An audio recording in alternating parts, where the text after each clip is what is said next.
So I got a full pot of coffee. I got a full freaking pot of coffee. I got a Moomintroll mug. We are here in Jacksonville, Florida, Gauntlet League Wrestling on the road. This is a show. We imagine that our cast of characters have probably been on a bunch of small shows, a bunch of showcase shows. And so they're probably a little bit tired. But here they are. This is kind of a big show in Jacksonville at what we'll call the Thunderdome, since I forgot to ask Rich about names, but we're going to call it that. And it's got a little arena space for it. It's not the highest venue, but it is a good one. And we'll come back to that in a second. My name is Lowell, pronouns he, him. We are playing Worldwide Wrestling, which is a RPG by Nathan Paoletta, and it is powered by the Apocalypse. We are going to be making characters, going through and doing the play on that. This is part of the Gauntlet Hangouts. If you're interested in that, you can find out more about that at gauntlet-rpg.com. So what we're going to be doing today is I'm going to be talking a little bit about our setup and safety. And then I'm going to check in with people about what they're thinking for their gimmicks, and we'll do the character creation, the choices there, and then we'll keep rolling on from that point. So Worldwide Wrestling is a game about playing out professional wrestling, or as some people like to call it, sports entertainment. So it is about essentially life on the road, life being an entertainer, and then life on stage. And our aim today is telling stories of action melodrama. Essentially the rise in tension, mostly in the ring. With a one shot, we tend to focus on events that are, quote, on camera, that we see what's going on. In a longer game, we'd have more off camera, we'd see more backstage stuff, but we kind of focus on the stories and the rivalries and the tensions between the characters as we see them in the ring or even on camera outside the ring. Our tone is semi-serious. You may have noted when you've looked at the gimmick books that I've left, if you know Worldwide Wrestling, a couple out, like the Wasted and the Time Bomb, and those roles that have a more sort of serious real world set of implications. It's still serious in that our characters are, trying to make a living, trying to keep themselves fit, trying to not get fired. So those are real world concerns. Yet at the same time, everything is over the top. Everything is over the top in the ring, and anything can go. The kind of subject matter we're going to be seeing, of course, is athletic competition. It's going to be personal rivalries. There's some issues about class, issues about struggles over work, and there potentially even some hints at discussions of substance abuse and those kinds of things. With that in mind, we have the X card as our basic safety tool. I take it everybody's familiar with the X card. Have you used it? Okay. In our case, keep in mind this gesture or comment or just saying I want to X card, that is fine. This can apply to material that is objectionable. It can also apply to things that are wildly off tone from the way we've been playing. So keep in mind that that's there as an option. The additional option that we have for safety is, you will notice that in the character keeper, we have a tab called Lines and Veils with a checklist of items. At any point, feel free to check on things. We've got lines, meaning hard. We're not dealing with that in the course of our story. Veils, meaning we fade to black if we would touch upon that material. If you have ones that you want to add to that, you can feel free to do that. That is up there at any time. You can add those things. We'll stop before we actually get into on screen in the ring playing. We'll check in on those lines and veils. But I want to make sure everybody is comfortable with that. It's especially true because we are dealing with wrestling, and pro wrestling can sometimes, can a lot of the time veer into really questionable territory, things from the 80s and 90s especially. But if, for example, in our last campaign, we had somebody who had a character who wanted to make Gauntlet great again. And that was done with real care on the part of that player, checked in with all the other players, and all the other players were very informed that they could X card it if they needed to. So those kinds of topics can get hit upon. So we want to make sure that we have those tools available to us. That's the basics of this. So what we're going to do is talk about what gimmicks people want, do that character creation process, do the heat map, take a break, come back and do some matches there. And I will explain any of the mechanical rules for the matches when we get to that point, because that's when we actually make contact with the dice on that. So if everybody can pull up the character spreadsheet, let me come through and check what gimmicks people have thought about or have kind of narrowed their choices down to. I see, Chris, that you're going to do the veteran gimmick. Yeah, I've got a basic idea for the character, and he can fit into like 3 or 4 different playbooks the way I've got him envisioned. I'd hit on the veteran to start off with, but he could easily be like a hardcore or a monster if someone else really has an idea they want to hit on with the veteran. Well, let's stick with the veteran for you for the moment, and go with that. Tyler, looks like you're leaning towards the ace as your choice. No, I think I'm sorry. I just haven't switched that over. I think I'm taking the anti-hero. Anti-hero, okay. Unless somebody else wants it, I could play with multiple things if somebody'd like that one. But that's my thought at the moment. Okay. So let's say anti-hero. Greg, you're looking for the high flyer. Yes, Mr. Satine. Okay. The Silk Dancer. Excellent. And then Charles, are you leaning towards ace? I hadn't chosen yet. I was I haven't played World Wide Wrestling before. I should stay up before we start. I was thinking either the jogger or the technician when I went through them. The technician, I would say, is a little more fun for a one shot. Just a little more active. The jobber is a great long-term play, I think. Okay, that sounds like good advice to me. So I'm going to have all of you walk through those steps of assigning your stats, and you're going to make the choices for hailing from and entrance music, and then you can copy and paste your moves. The text for those are on the character move text. I want to talk a little bit about what those stats mean. In Worldwide Wrestling, there are set stats to certain moves, with the exception of the wrestling move. In the wrestling move, you've got 3 choices, basically. If you're wrestling and you're describing that you're wrestling with physical strength and kind of pure force, then you can roll to wrestle with power. If you're wrestling with real technical skill and demonstrating how your character has mastery of the finer arts there, then you're going to be rolling with work. If your character is all about, I'm just going to look good while I'm wrestling, then you're rolling with look. But those are the basic ones to give you a sense of maybe, okay, what is my character like in the ring?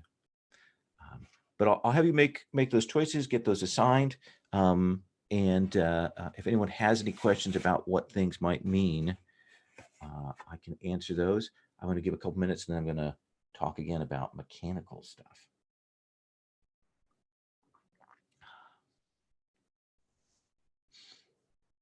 The hardest part about this game is choosing your intro music. Absolutely. It is the hardest. It is the absolute hardest part of this game.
So I'll talk a little mechanical here for just a bit to remind players who played before and introduce new players. This game has a currency that is called momentum. Momentum is a thing that you start out with. Most of you are going to start with 1 momentum as a spendable resource based on your audience. And over the course of play, certain moves will give you more momentum. Momentum does a couple of things. One is that it's always a spendable resource to boost a result. So you can spend momentum 1 for 1 to raise the result of a die roll after you've rolled. So you could conceivably, if you rolled a total of a 3, you could spend 7 momentum if you had that to take it up to a 10 plus. Powered by Apocalypse games mean that generally we're rolling 2d6, we're adding the appropriate stat, and a 10 plus is full success, a 7 to 9 is a mixed result, and a 6 or less is a miss, and bad things happen. Momentum is used to boost those up. It has a couple of other uses. There are moves if you're a face, meaning a good guy, or a heel, meaning you're a bad guy. Those cost 2 momentum to use, and they have very special effects, and those moves are detailed on the match moves, on the basic moves sheet. The other important use for momentum is that when you actually get into the ring and we're describing the back and forth of character play of a wrestler versus wrestler, we always describe one wrestler as being in control. It might be going back and forth. It might look like the other person has the advantage for a bit, but there's always one player in control until they voluntarily give that up, or until we make a roll that changes who's in control, who's kind of deciding the way the game is going, the way the match is played. You can spend momentum, 1 momentum, is all it costs, to interrupt. So let's say I'm wrestling Tyler in the ring. Let's say that Stan Potsky's out there and has control over my character. I can spend momentum, and now I'm in charge of the narrative. And suddenly Stan's on his back leg at that point. So we'll stop and we'll talk about that when we get to that play, but that is the basics. The other gameplay loop that is important that you're going to want to keep in mind is heat and audience. You will start with a certain amount of audience, 1, 2 at the most. And you will get heat based on this relationship map that we're going to do once everybody's set. Heat goes from 0 to 4. You want high heat, because if you have heat 4 with someone when you wrestle them, if you get that rate up, then your audience goes up. So build up heat with an opponent, then that raises your audience. Audience is what gets you bigger gigs. It gets you advances, all of that. And that's going to be the gameplay loop. If you make a roll and there are several choices, getting your audience up is the best choice. If you can do that, getting your heat up is probably the next best, and then getting more momentum. So those are the sort of the lines of choices there.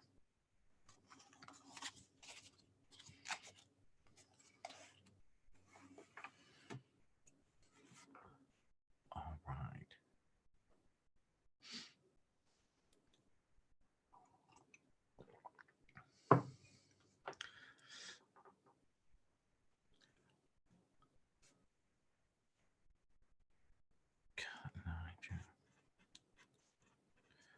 Write in these names and then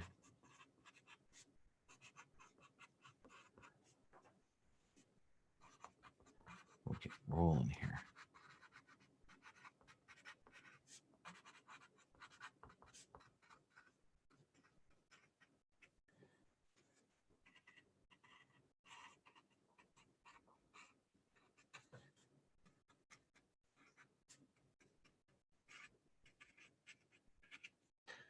All right.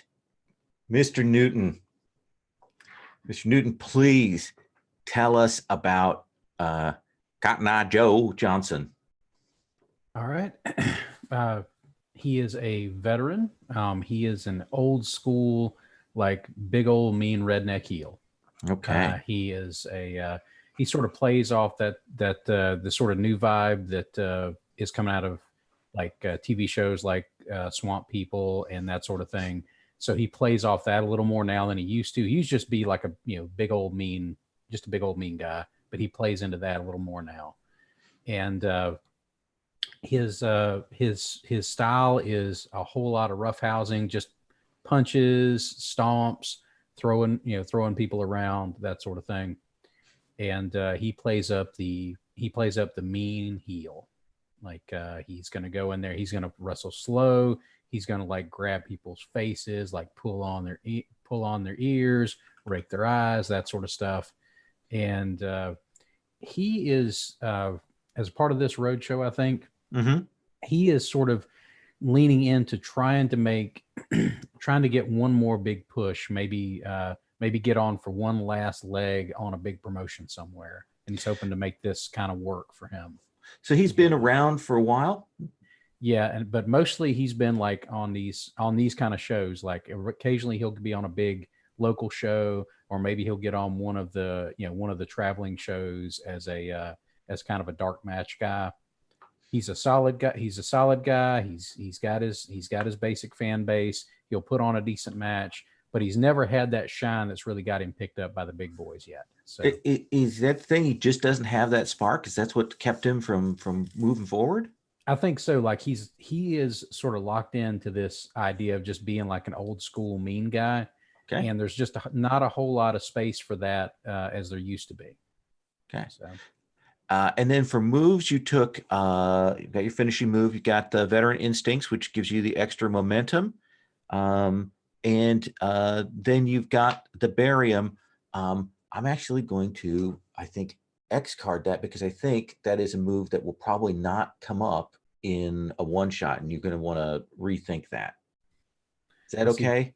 Yeah, I think so. The other one I was looking at is I can either ask for any match I want, which might play into a little bit better here, but I also don't want to step on everybody else's booking, which is kind of a concern with the one shot too. Yeah, so, that's a hard choice. Do you think the remaining move on the opening moves for the veteran playbook would work a little bit better? The respect the business move. I could also do put over, but that doesn't seem to go along with Joe's personality quirks right now. That is true. Yeah, respect the business could work. It certainly plays into your approach there. Okay, I'll go with that. All right. Well, that gives us a good sense of who Joe is. We're going to go around and do the other introductions, and then once we're done with that, we'll come through and do the heat questions, get those established. So let's come to Stan.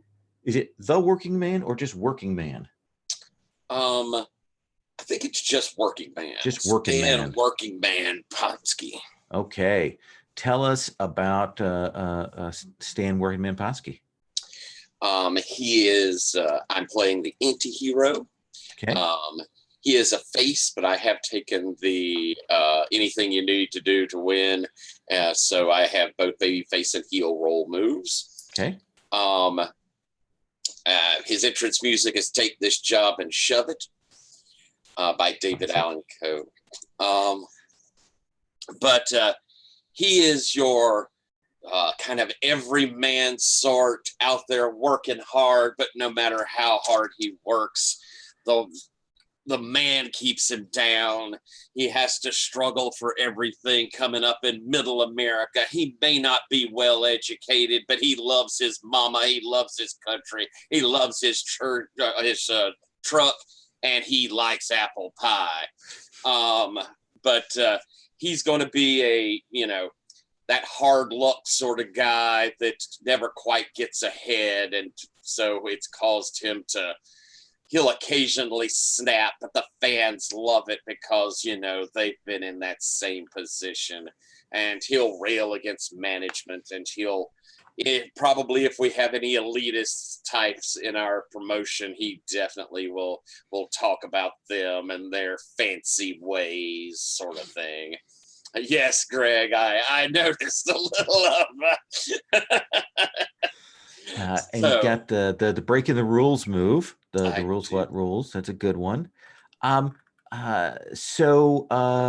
What is his outfit? Is it just blue jeans and no shirt, or? He will usually come out with a t-shirt on, and then rip it off. When you got that body, you might as well show it.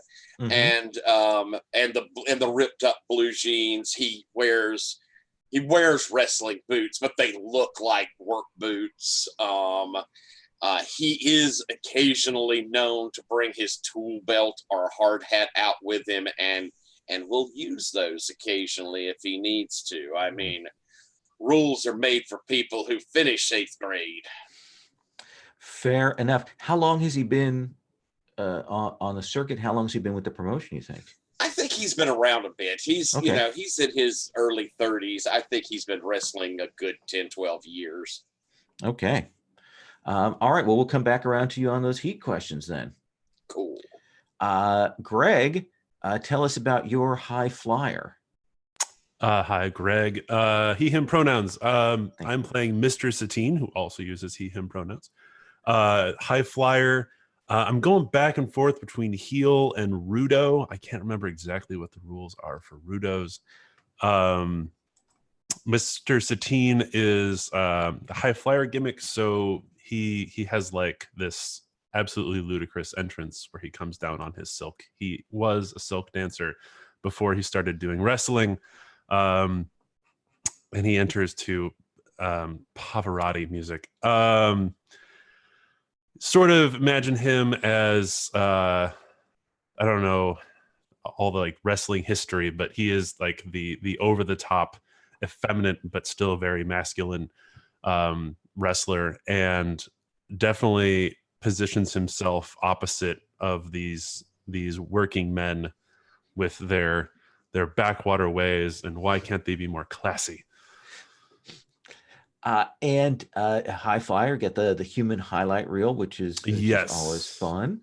So that's a high flying maneuver, and then I also went with the enmascarado, which means that of course Mr. Satine is masked. I imagine what does Mr. Satine's mask look like? Yeah, I don't imagine it's all that actually concealing, but he's very, afraid of anyone taking off his probably masquerade ball-esque mask. So is it more of an affectation than like a luchador or lucha libre thing? Okay. Yeah. And what made Mr. Satine shift from a career as a silk dancer over to wrestling? I'm always tempted by injury, okay. But then he wouldn't keep doing it. Yeah, well, let's go with injury. Okay. I think he was injured in a way that he attempted a stunt, and now no insurance company will cover him except for ones in wrestling. Okay, that makes sense. They are a little bit looser with that. All right, that definitely gives us some good ideas. We will come back to you when we go and do the heat question. That brings us to the Theban. I think I'm saying that right. Yes, that's right. Yes, All there's right. a bit of a theme here. The Theban's another elitist. The Theban used to be a Greco-Roman wrestler in college, but has gone now into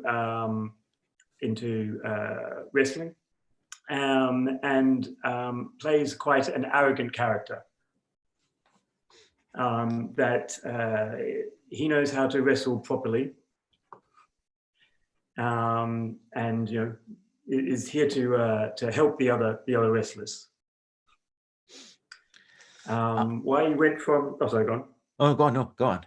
Oh, I was going to say why he went from Greco-Roman to wrestling is perhaps there was some event in when he was at college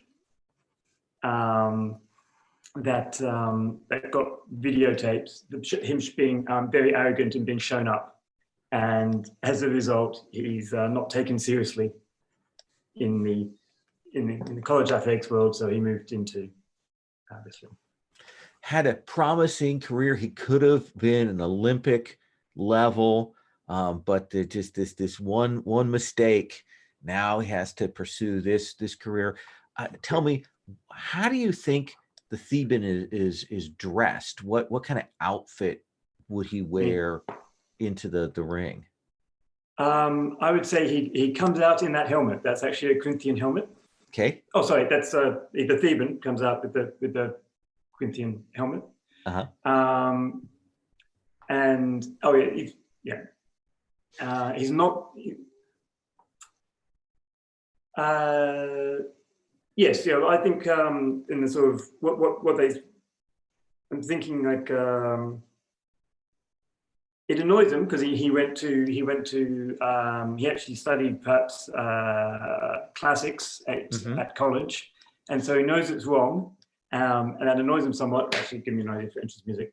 And that's why he dresses up in the way that they do in the movie like 300, because that's the way the marketing team want him to do it, to match that. But he knows it's not quite right, and it annoys him. And they've actually given him some song from, say, The Gladiator, which annoys even more because that's Roman.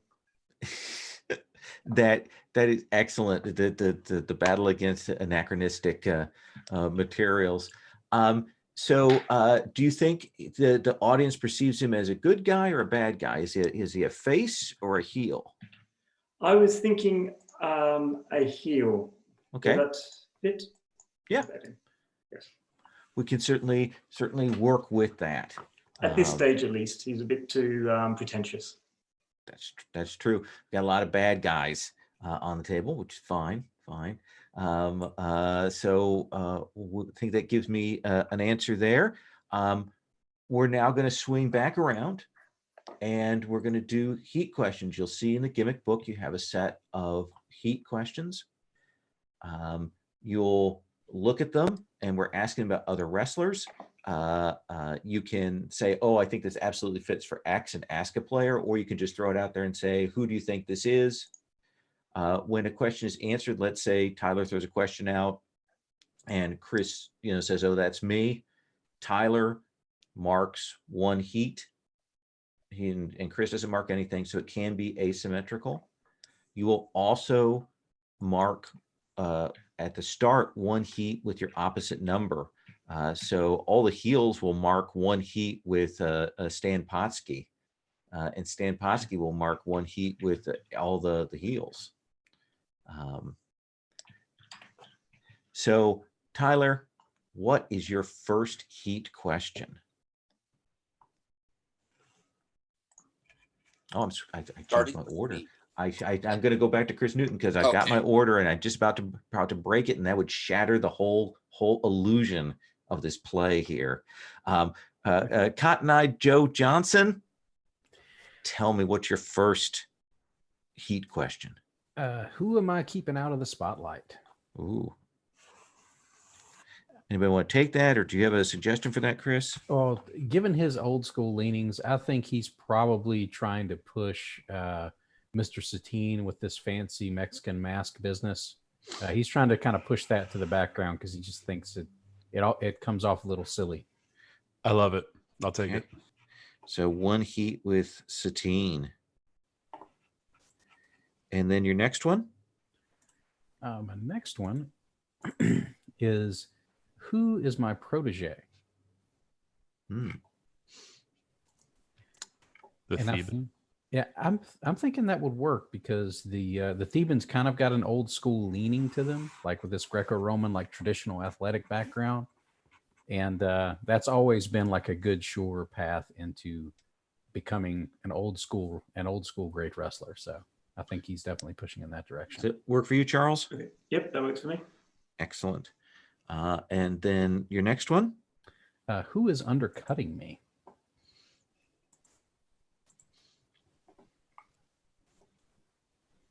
I might could take that. That definitely makes sense, given that you have some competing elements there. Mm-hmm. You know, I probably am glad you're a heel, but at the same time, we have audience crossover that might become a problem. And I could definitely see that. And what's your last one? Who has no respect for all the work I put into this company? Ooh, interesting.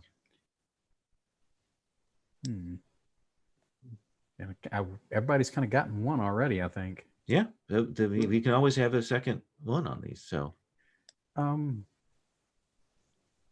let's see. I'm double down on your distaste for my Mr. Satine. Okay, that I think that works pretty well. okay.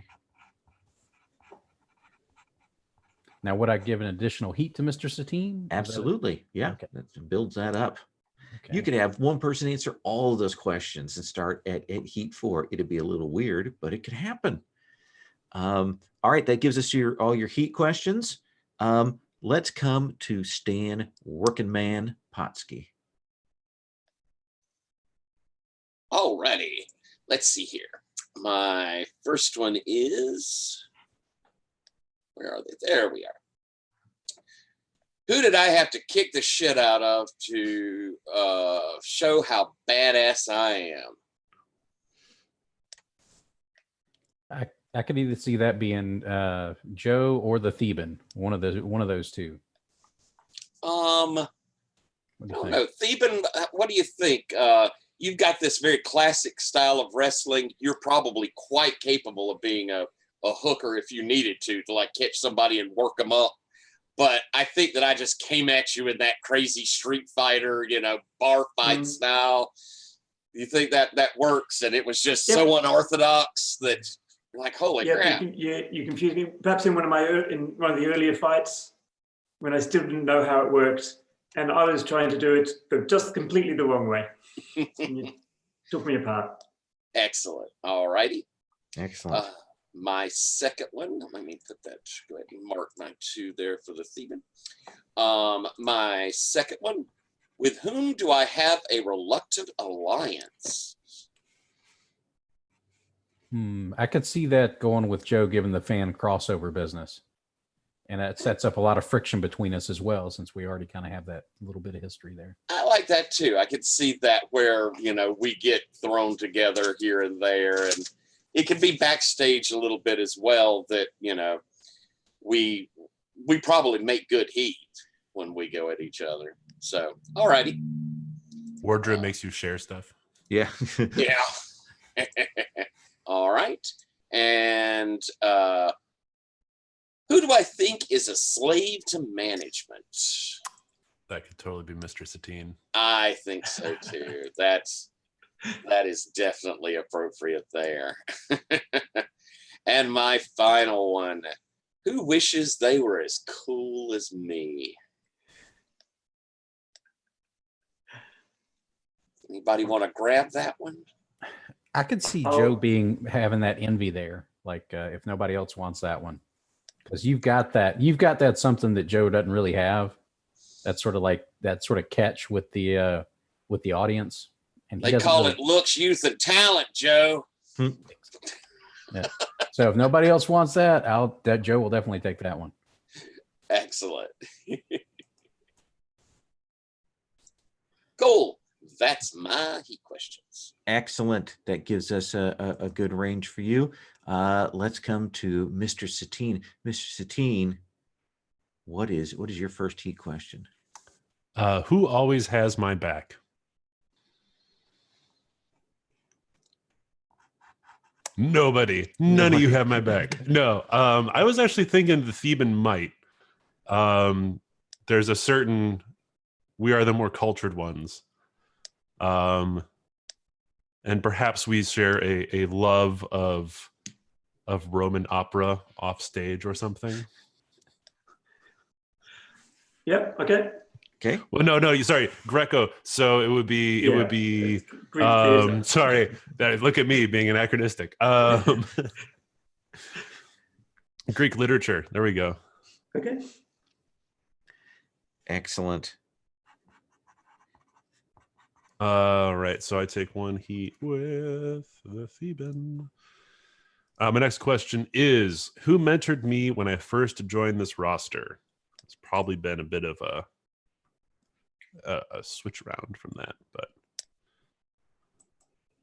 I can see Joe starting you off since you're coming in kind of as a heel. Like he might have thought he could have like leaned you in the right direction, and then you just went off into left field with all this other craziness. very nice. And who's ripping off my high flying style? You jerk.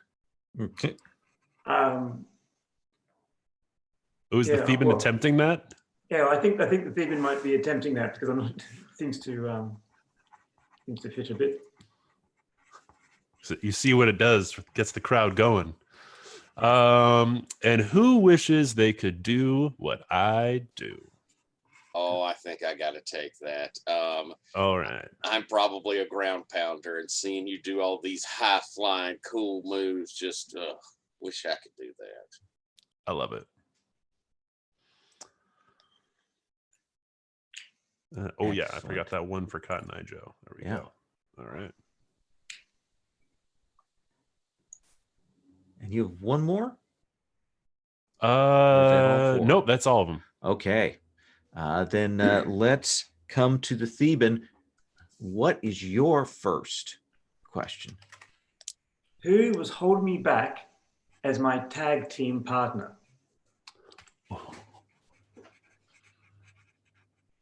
Who was holding me back? Yeah, when you had to tag team with him that wasn't working out so well, who might that have been? You're muted, Greg Deere. Sorry, I misremembered a heat question, so never mind.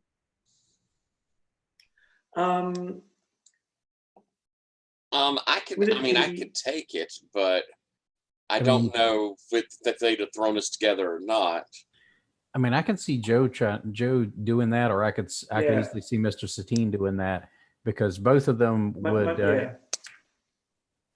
So go with we can go with Joe on that. Joe would definitely kind of push you to the background a little bit if he got the chance. Okay. Yeah, I'll go with Joe with that. I think that's a good fit. Who's trying to learn by watching me in the ring? I think I will take that one because I'm not a very good wrestler. That's not what I'm able to do. And so seeing you go through these very good technical moves, I think is something I envy. There's a lot of envy there in Stan. Yeah. There is a lot of envy in Stan. Who is jealous of my skills? So is that Stan again? I think Mr. Satine is genuinely jealous because the Theban is a really good wrestler. But Mr. Satine is not a really good wrestler. It's all show. It's all flair. I'll put it down as Mr. Satine then. And who is trying to teach me to be more of an entertainer? I would think, well, does anyone want to grab it before I say anything? I mean, Joe could probably push in that direction, and so could Mr. Satine, depending on, Yeah, which way do you want to go with this gimmick? I should have two down for Joe. Oh, no, that's fine. I was going to say it fit with Cotton Eye Joe, I thought. Okay. I can definitely work with that. Okay. I'll do that then. And that's all of them I need for. Excellent. All right. Well, I've got a good sense of the heat here. Want to make sure everybody has their audience written in. That's based on their sheet. And I think everybody's going to start with one momentum. I think that's based on audience. What we're going to do is we're going to take 10 minutes I'm going to book the show.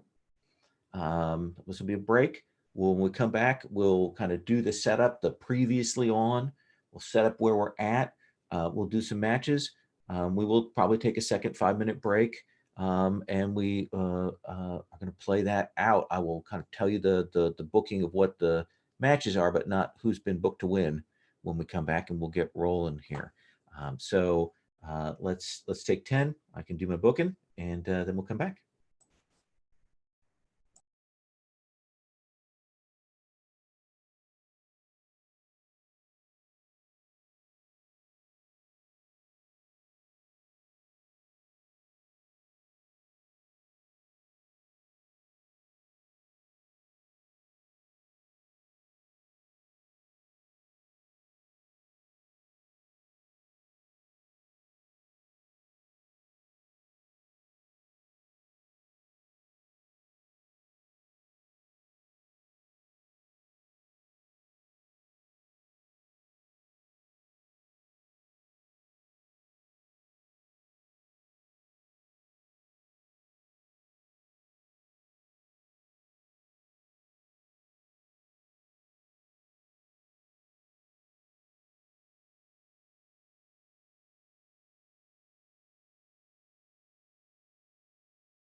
How's y'all's con been going so far?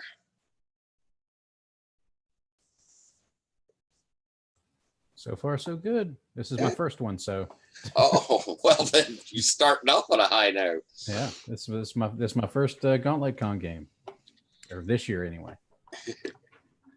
I did Worldwide Wrestling yesterday. Oh, how'd it go? Pretty well. Yeah. Nice. A couple people hadn't played Worldwide Wrestling before, and that was good. And then I had my non-Gauntlet Con wrap of Mutants in the Night last night. Oh, I gotcha. Which was interesting because I think I finally got it, whereas the first two sessions were a little humdrum. So we are here, Gauntlet League Wrestling. Imagine that all of you're veteran performers. There's nobody who's a newbie. You've all been on the road for weeks. You were just in Homosassa, Florida, which is where they have the manatees, and did a show there. And before that, you were probably on the outskirts of Atlanta. But here you are now in Jacksonville, and you have a surprisingly large venue. See, in Jacksonville is the University of North Florida, home of the Ospreys. And in our particular universe here, University of North Florida has been hit with a major suspension for their football team. And as a result, the local college has their Jacksonville Athletic and Convocation Center essentially unoccupied. And so Gauntlet League Wrestling has snaked in to get the cheapest venue.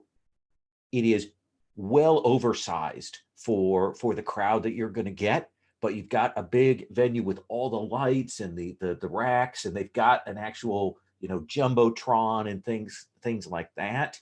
And so it is a big field that you have going into this. So that's just kind of give you the setup. I'm going to take one quick look here. No one has put any lines or veils. I'll check in again on that later in case anybody has any lines and veils that they want to add. But we'll go ahead and get rolling forward. So the way that we work with this is we've got everybody getting set. We're going to do some setup, which means that we kind of do a previously on. We check in if anything from that previously on, points us that we have to have a backstage scene. But usually we'll go rolling right into the booking of the matches and showing off what the matches are. When we actually get into match territory, it's a kind of an improv back and forth, and we'll stop and talk about that. Right now, our booking is that the show is going to open with a couple of MPW matches, and then it's going to be Potsky versus the Theban is our first match there. And then after that, it is going to be Mr. Satine versus Cotton Eye Joe. It's our second match for the card there. Probably some NPW, non-player wrestler matches in between.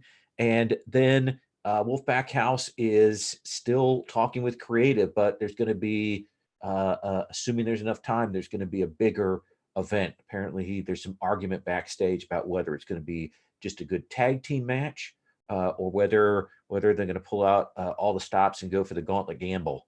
But a lot of talk about that. So that is on stage. So I imagine they've got the Jumbotron out there. They got an audience. They pushed everything close by, but we still got the echoing arena back behind. So tell me, Cotton Eye Joe, in the setup as they're getting people seated, as they're talking, as the vendors are out there selling the hot dogs and the beer and stuff, and they've got the Jumbotron, they're trying to get the crowd hot. What is the package that we see for Cotton Eye Joe? What is the previously on? What's your highlight reel? Okay, I think what we see is there's a whole lot of Cotton Eye Joe riding around on those airboats on the Everglades. You see a couple of shots of alligators in the background because of course they got to do that. And then you just see him like in the ring with a lot of just nobody wrestlers mostly, and he's just manhandling them, like throwing them around, raking eyes, stomping on faces. And that's just his package, just him being a big old mean jerk. Okay. Okay. Real classic. You got the little probably twangy guitar going on in the background for that. And it cuts from that and it gives us essentially the logo, the title card for Stan Workman Potsky. And Stan, after that card comes up, what is your package? What is the previously on we see for you? I think we see interspersed with Stan out there, working. He's working on the road crew, or he's out at the farm pruning trees, that sort of thing, usually shirtless. But interspersed with that, we see him taking on various of the heels. I think we probably have a scene of a shot of the Padasha up there giving him the, as he, Stan gets him into the pile driver, into the hole digger. Who is our GM? Right now, the general manager on the road is actually Wolf Backhouse. He's out on the road, and creative Robbie Reyes is also there. Okay, I guess probably if there's any of them that can look like the heavy, it's probably Wolf. Mm-hmm. So we probably even have a scene in there of Wolf giving him the business and pointing out of the ring, sort of thing. But definitely that look of hard luck guy having to stand against the odds as his package. Absolutely, and we cut from that. It probably fades. The transition here is probably a little more soft before we get the title card for Mr. Satine. Mr. Satine, what does your sort of previously on look like when we see that come up? I think there's a wrestling match between the Theban and Mr. Satine, and it's like they've got the Theban has jumped into the ring, and Mr. Satine immediately just arm bars him, and he falls down, and it's like this big high flying thing, and then it like freezes in midair with Mr. Satine in the air and says, "Mr. Satine," and then it just hits him on the mat and immediately knocks the Theban out. 1, 2, 3. And then Mr. Theban is retired, and like these other male dancers who are his sort of retinue immediately like lift him up as he waves and is taken out of the ring.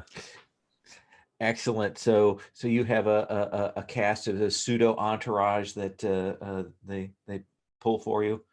Yes, not in a mechanical sense, but okay, just in a fictional narrated sense. Are they dressed in the same sort of outfits as you, or they have a different look?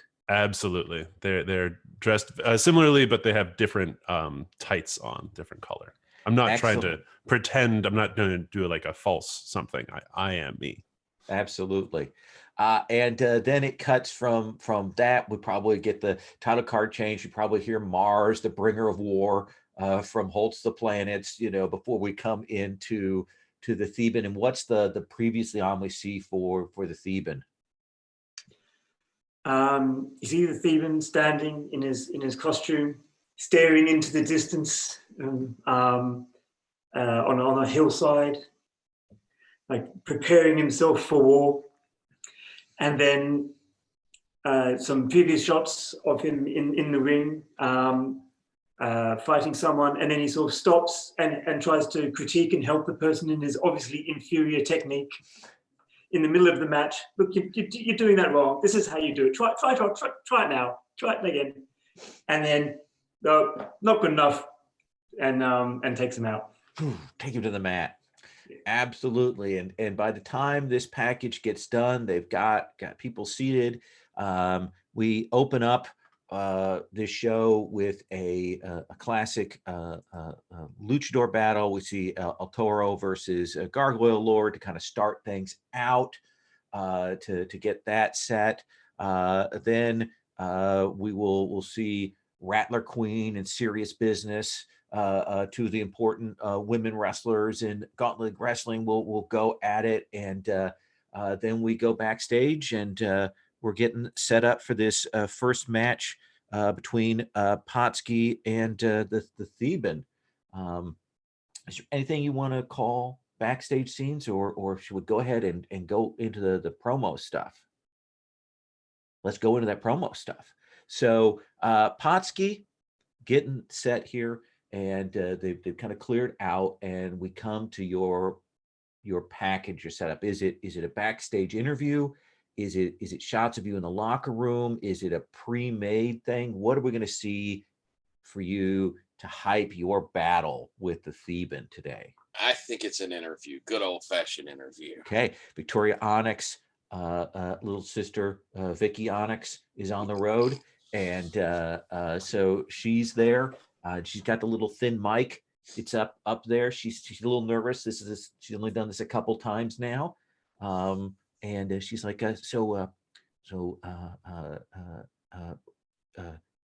Potsky, working man, how do you feel about this match today with the Theban? You had some trouble with him last time you faced him. This is just another show that management is wanting me out. They put me up against these folks thinking that they can take me down. They come up, putting me out there, putting my body, my reputation on the line. Greco-Roman. I don't know Greco-Roman. I know in the streets, in the bars, back in the alleys fighting. And they think this Theban is going to be able to stand up to me. Folks, I'm going to tell you something. I'm out there fighting for you. I'm out there fighting minimum wage. I'm out there trying to show that if you work hard, you believe in tomorrow, you too can get ahead. Thank you, Mr. Potsky. So Tyler, you have certainly named your opponent. You've called out some details about them. So this is definitely the cut a promo move. So we've got the roller there. Let's have you roll with your look. All righty. Let's see here. Allocate first roll. And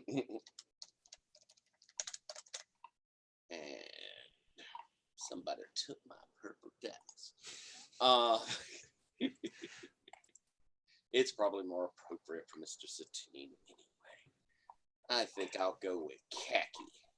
Ooh. All right. I got an 11. Look at you. The audience loves it. They are so excited by you. We've got some college students, they've come here and they're excited to see this, and you are such what they expect in wrestling that they are absolutely into it. So you're going to gain a momentum. So you started with 1, you're going to go up to 2, and then you get to pick from the 7 to 9 list. Let's see here. Let's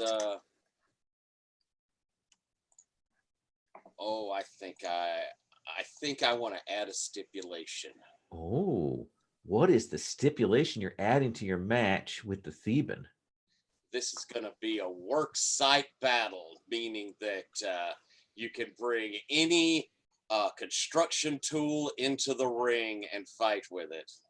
And they just happen to have some around there, apparently left over from some work that was done setting up the mat, and they didn't clear it for some reason. So we've got that all their gloves and belts and mag lights and pickaxes, which I'm sure is used in a construction site, that kind of thing, all the usual things.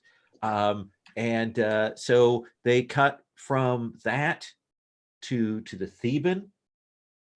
Theban, what is your promo? Is it a pre-made package? Is it another interview? Is it something else? What do we see when we cut on the Jumbotron to you? I think a promo package with training montage. Okay. So it starts out, the last time I fought the working man, he just cheated with these street moves. I would have, his technique is not good enough. He just doesn't know how to fight properly. So he has to use this cheating to try and bring his betters down. And I'm looking forward. I've been training now to more handle this rough style of backroom fighting. He will not succeed again. And there's pictures of me trying to learn a more rougher style. All right. You probably got some proteges in there that people like they've got some of the road crew dressed up that you're beating on, that they're trying to fight dirty. Maybe they got knives and things like that. You're knocking them aside. Awesome. You've named your opponent, you've called them out, and you've said why they're terrible. So that's going to be cutting a promo. So you're going to roll with look. Roll with look. Yeah. What? Where's mine? Right, well, first, there's.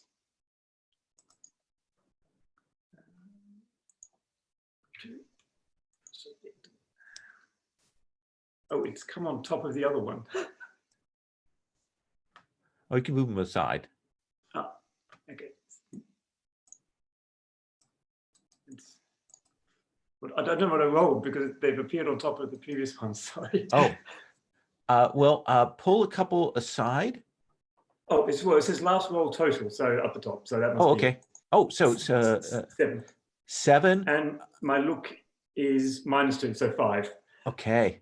So the audience is so loud. They're so hot for the working man that they're cheering and stuff over you, and the person who's working the soundboard didn't have your volume up high enough, so it's kind of playing in the background and getting set, but people are more focused on other things, and it doesn't land like you want it to. And you can see Wolf Backhouse is back there, and he doesn't see the technical stuff, but he can hear that the audience is not buying into this. And you see him kind of look, and he's kind of shaking his head like, this is not good. This is not good. Picks up his clipboard. See him make a little mark clearly by your name there. And we're going to cut to the entrance. So working man, tell me what your entrance coming down, and it's a big ramp, okay, because it's a big arena. You gotta jog down to there. What's the music, and what do we see? How do you come in? All right, I think we first off hear the kind of beep beep beep of a truck backing up sort of thing, and then we hear like the driving sound of a sledgehammer on metal, dong dong dong, and then it rips into take this job and shove it. I ain't working here no more. As I come walking out, I've got the hard hat on, I've got my t-shirt and jeans, I've got my my belt on, my tool belt on, and I'm kind of waving out to the fans as I come down. Get about halfway there, and that's when I'll just grab hold of the t-shirt and rip it open. Get a little pop from probably from a few folks there, because I may not can wrestle, but I do work hard in that gym. And so get a little pop there. And when I ripped open the shirt, we see that I have grease painted on my chest, the Osprey team symbol on it, and I'm yelling out there, the man trying to keep your team down. I'm fighting so that rules don't mean nothing. Perfect. And you're calling out the local people. Do you want to do this as your cheap heat, or you want to try working the crowd? I think I'm gonna cheap heat that. Okay, so cheap heat you can do once per session, gives you a free momentum. You appraise or belittle the local crowd, and yeah, they're eating it up. They're eating it up as you come striding down. I do the hop over the top rope and kind of moving around corner to corner, yelling out there. Perfect. And then what does the entrance look like as we kind of cut that music? What does the entrance look like for the Theban coming down the opposite way? He comes down in his cape, filling out very straight backed, strides down, straight forward, not looking to either side, straight into the ring. He's got a shield on his arm, but it's way too small. It barely covers his forearm because otherwise you won't be able to see his ripped abs and muscles in a very sort of oiled up in Greek way. And he comes into the ring and sort of looks around. I hear that you want to use construction materials. Well, tonight I will call on the god Hephaestus to protect me with these weapons of the forge. Excellent, deep cut. All the classic students in the audience, woo, yeah. They appreciate the precise reference.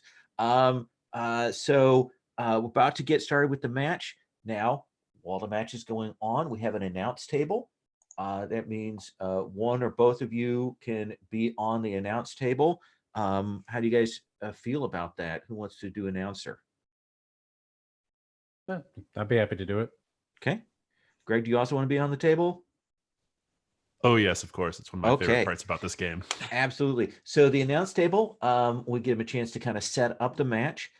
During the course of the match, each announcer can put a wrestler over once for each one, and that will push them up a result level. So if it was a 6 or less, it pops up to 7-9, 7-9 pops to 10. So tell me, Greg, what is your announcer? What's his name or her name? Oh, or is this Mr. Satine sitting in? I'm tempted for it to be Mr. Satine sitting in. Okay. And I think Mr. Satine is just for a college town, so entertained by this construction worker. Surely the Theban must be the one to take this match, for it would be insulting. You Floridians might have no class. Excellent. And Chris, who is seated next to Mr. Satine there? This is Pistol Pete Colt here. I don't know about whether or not Floridians have much class because, I skipped all of mine. But I'll tell you this. This is going to be a hell of a match. This Theban's got that classical background in old school, like real Olympic style wrestling. I've seen some of his competition matches. He knows his stuff. But the working man, he's got that fire. He's mad about just about everything as far as I can see. And so we're going to have just classical skill versus fire in the belly. And we're going to see how that's going to shake out. Excellent. So everybody's there. They're all excited. They're going to ring the bell. And Stan, your promo landed better. So you're going to start in control of this match. Oh, Steven? I have a sportsmanship move where you shake hands with another wrestler. Oh, does that go now? Yeah, you can come out, present your hand. Yep. Yes, and try to shake hands. Okay.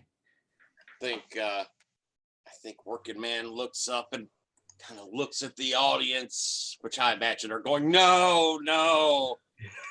But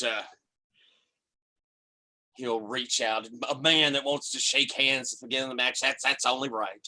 And so I'll reach out and I'll take your hand. All right, then let's have you roll with your real, Theban. Real. So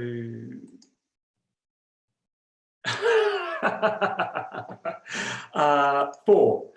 4. That worked out, I think, well. You're going to gain 2 momentum, Tyler. And because you can tell that there's something up, and you're going to attack before the hands touch. That's what that sportsmanship does.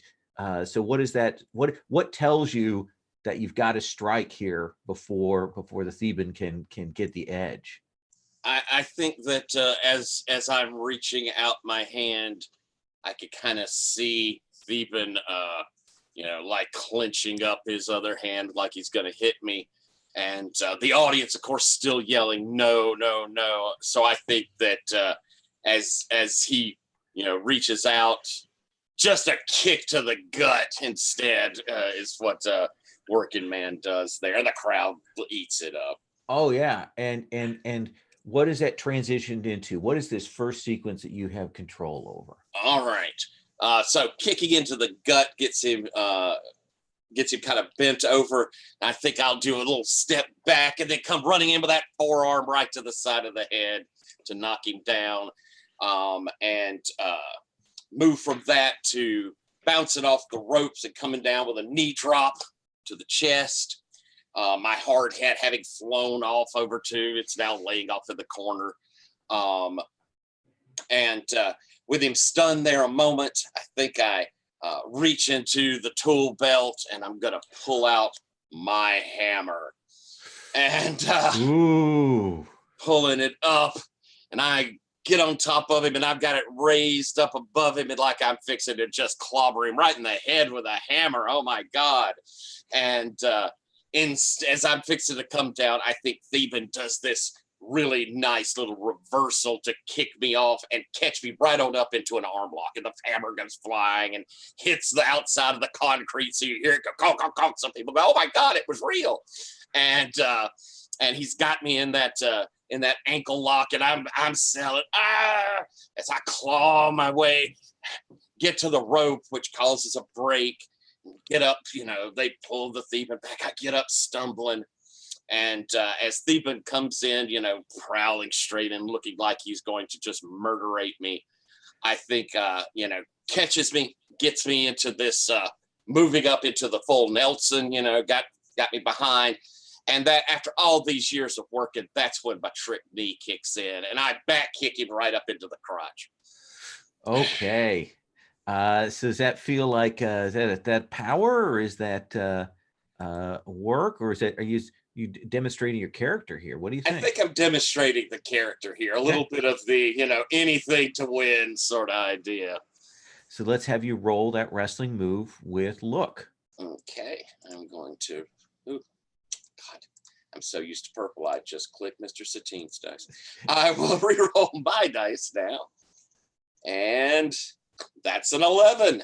That's an 11. So you hit, he's back. You're going to retain control, and you can choose to gain 2 momentum or gain a heat with your opponent. I think I'm going to gain a heat with my opponent. Okay. Does that take you to 3? 3. Okay. So yeah, you've knocked the Theban back. And I think he, keels over a little bit, holding his crotch sort of thing.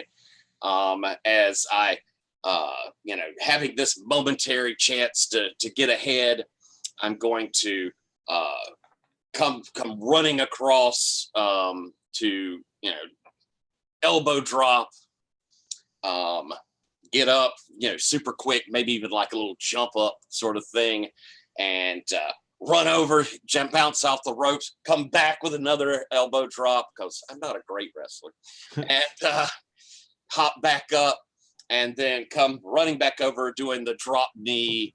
And when I hop up from that one, that's when I look to the audience like, yeah, you can see, there we go. And I start working the audience. Okay, yeah, you step away from the Theban, leaving him there, taking that chance to do that victory lap around the ring. So yeah, let's have you work the audience. All right. And that is with audience, isn't it? Yeah. All right, so +1. That's a 9. That is a 9. So you can gain a momentum or keep control of the match. Let's see. Let me see if it's worth taking it up one. It'd be a wash. Yeah. So I'm going to take the momentum. Okay. Theban, he turns his back to you, starts walking around, You know, he is mocking you. So Theban, what do you do? I've learned my lesson. It's not. I'm not playing nice here. The demon runs forward and grabs him around the knees and lifts him up and just sort of tips him forward over the edge of the ropes. So he sort of tips forward, half over the edge, half over, sort of hanging there, holds onto his feet, so he's wobbling a little bit, making sure that he's suitably embarrassed, and then just pushes him all the way out. Does that feel like is it kind of like a technical thing, so that to balance that out, or you feel like that's power? What do you think there for that? There's no technical skill in this. He's just out to embarrass him a little. Then let's have you roll with power. I should actually check what my power was before I did that. 0.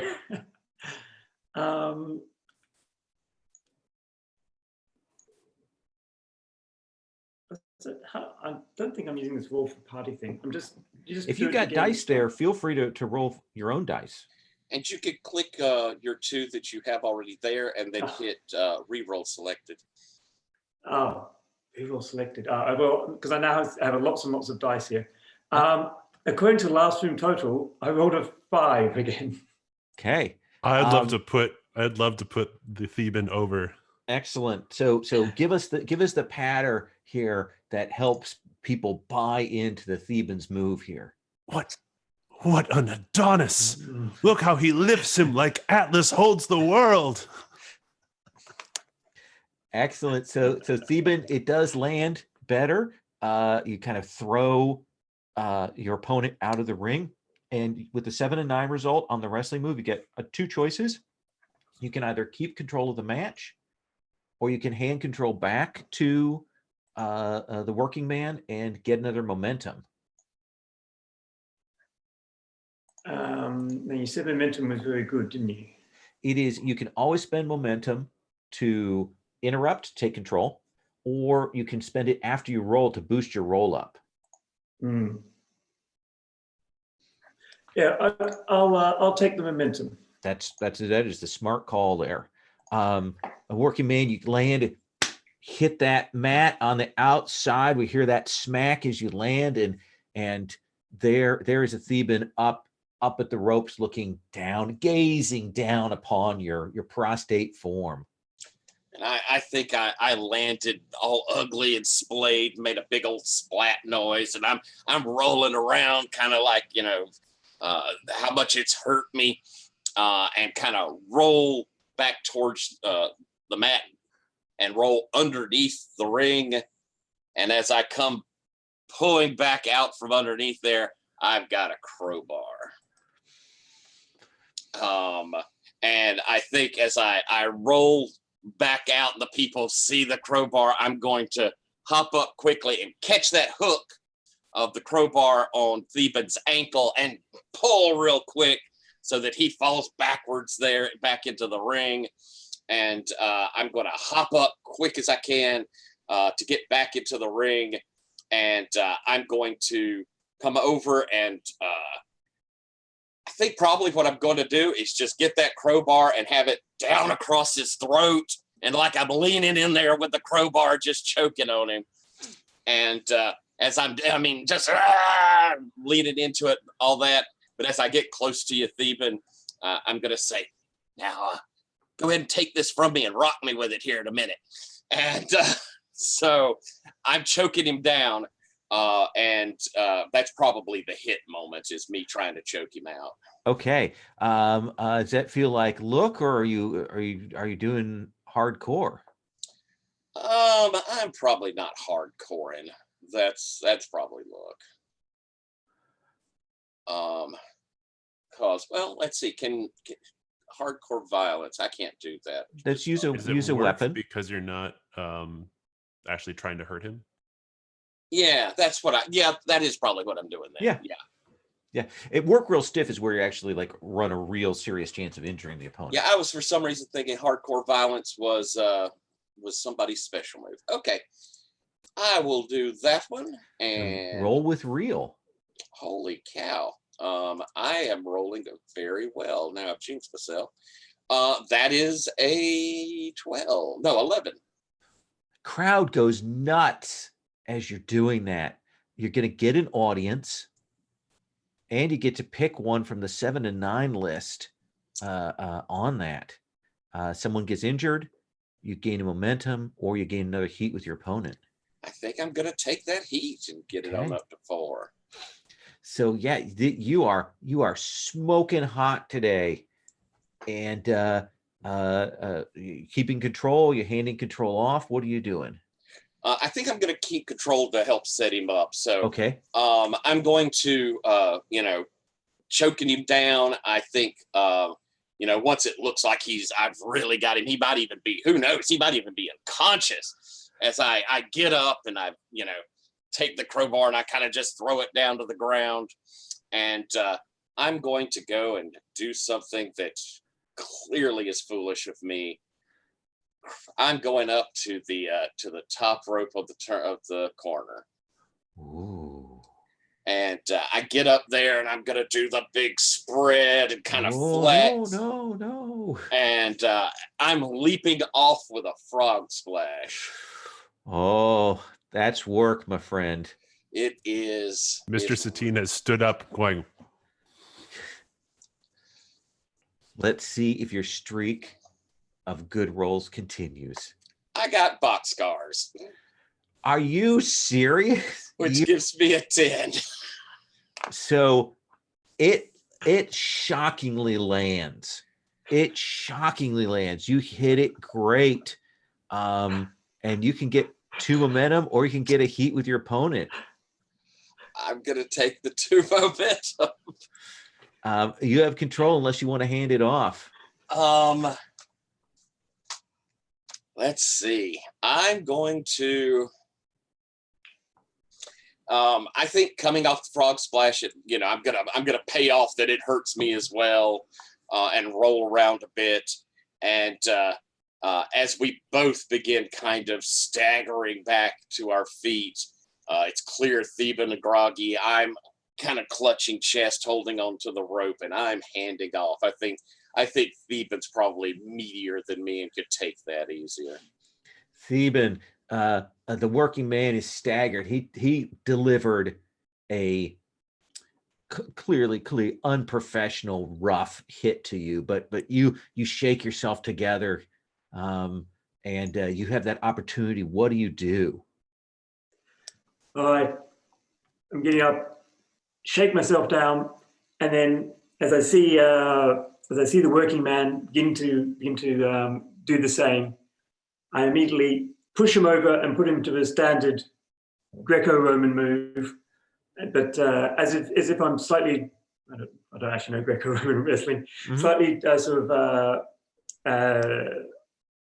choking him out, pinning his arms. Yep. Okay. Got that move. Lock, got the around the neck, kind of choking him out, and I wait for him to slow down, stop moving, and then I stand up and I walk over to where that crowbar is. Ooh. And I pick up the crowbar and come back. No. Are you not entertained? Are you not entertained, crowd? Get the crowbar ready to bring it down on him. And I think that's I'm being a heel. Okay. So do you want to do this as the roll the hardcore, which would be I don't want to hurt him. Well, and it doesn't. It's just basically the hardcore means that you're using a weapon. You would roll that with real, or do you think this is you're going to spend the 2 momentum to do the heel move here? I was thinking of using the momentum. Sorry, okay. Yeah, using the momentum. All right. So what is it that you want there? So I tell you what I want after if it works. Yeah, spend that 2 minutes. No, the heel move, you don't even roll.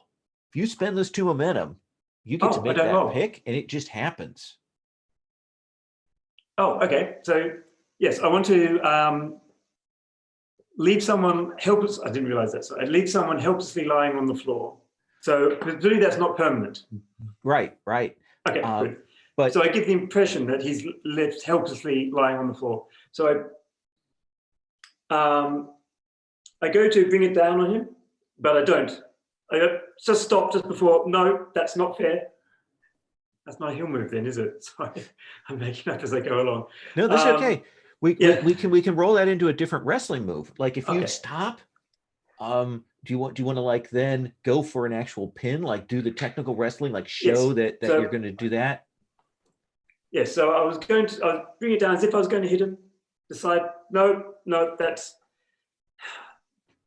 the way I was thinking, but that's the way of the working man. Instead, I'm going to do this the proper way. And so I put the crowbar away and then go again into a standard arm lock and try and go that way instead. Try and get that pin there before he can Yes. wake up. That's a technical move. So let's have you go ahead and roll with work. Okay. So, oh no, where's we wrong?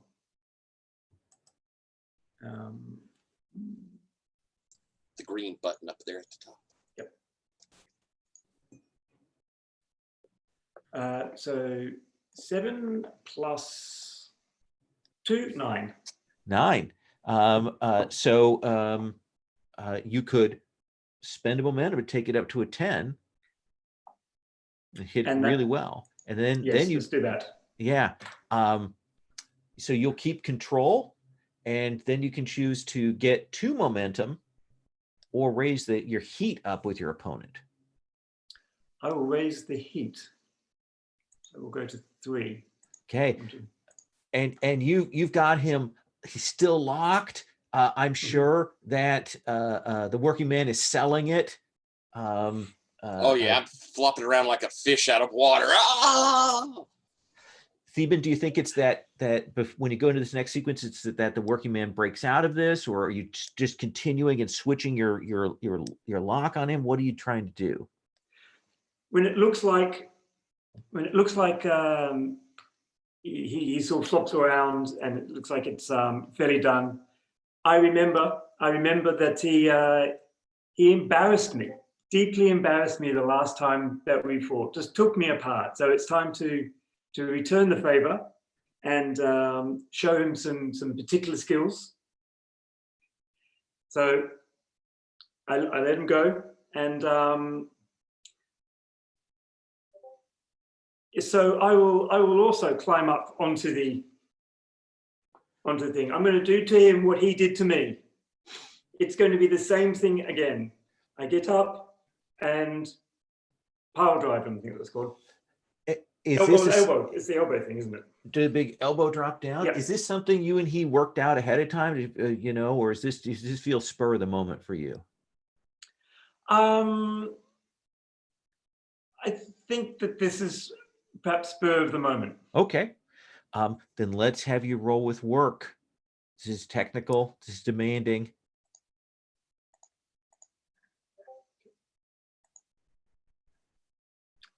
So 10. 10. So come down. You hit that. We hear the sound as it hits. You tapping the mat as the moment of impact, and the audience gasps as you land that blow. The tide has turned here, and you're going to keep control. And you can have 2 more momentum, or you can raise your heat up yet again with your opponent. I'm going to take the 2 momentum. So Okay. it's 3. All right. So they are battling it out. You still have control, unless Tyler wants to spend to interrupt. What is this I'll next? hold off. What's this next sequence look like, Theban? Okay, the next sequence. I come down on the elbow, a loud bang as it hits the canvas. I get up. I'm fine. Perfectly executed. Working man's sort of laying out there. I'm going to take him by the foot and just drag him around drag him around towards where the announcers are. And say, look, Who is the more skilled fighter now? So are you working the audience? Are you trying to show off then? Show off, yes. Work the audience. Trying to trying to work the audience. Trying to set up the announcers to make a very a nice comment that will make me look good to the entire audience. Perfect. So go ahead for work the audience, roll with whatever your audience is at right now. My audience is at 1. Okay, so roll with +1.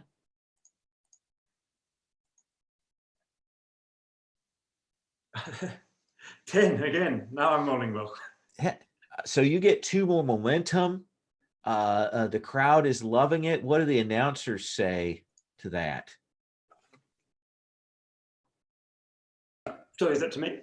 No, to the announcers. You ask them to kind of boost you up. So what do they say? I honestly, I've never seen these guys throw this much stuff at each other. I mean, we've got the Theban going up to the top rope. We've got the working man going up to the top rope. We've got them, clubbing each other with construction implements, throwing each other over the top rope. I don't know what else these guys could do to each other. This match is just way more than we've ever seen out of these two before. I don't know what they're going to do to close this out. What else can they hit each other with? And that brings us to Satine. Satine, what do you say to this moment?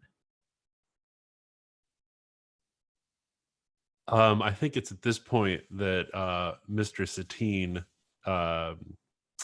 picks up one of the road cones that has been littered around the arena and tosses it to the Theban. You need to finish this. Toss it. Got thrown the weapon there like the emperor tossing a blade down. But here's the thing: is because he worked the audience, control passes to working man. Working man, you're on your back in front of the Theban. The Theban is being awarded the laurels. So what do you do? I think I'm up against the ropes where he drugged me over there, and I've turned over, so I'm looking up at him, and I look all helpless as he comes over and got that road cone. I don't know if he's gonna hit me with it for sure, but he's stalking forward, and I think as he gets close, I reach forward, grab his trunks or the belt. Probably got like that, thick belt, military belt, grab it and just fall back so he goes slung through the ropes and boof right onto the announcer table there in front of it, just slinging him back there into them. What does that feel like for you? Is that work? Is that power? Is it something else? I think that's probably power. Okay, let's have you roll that. All right.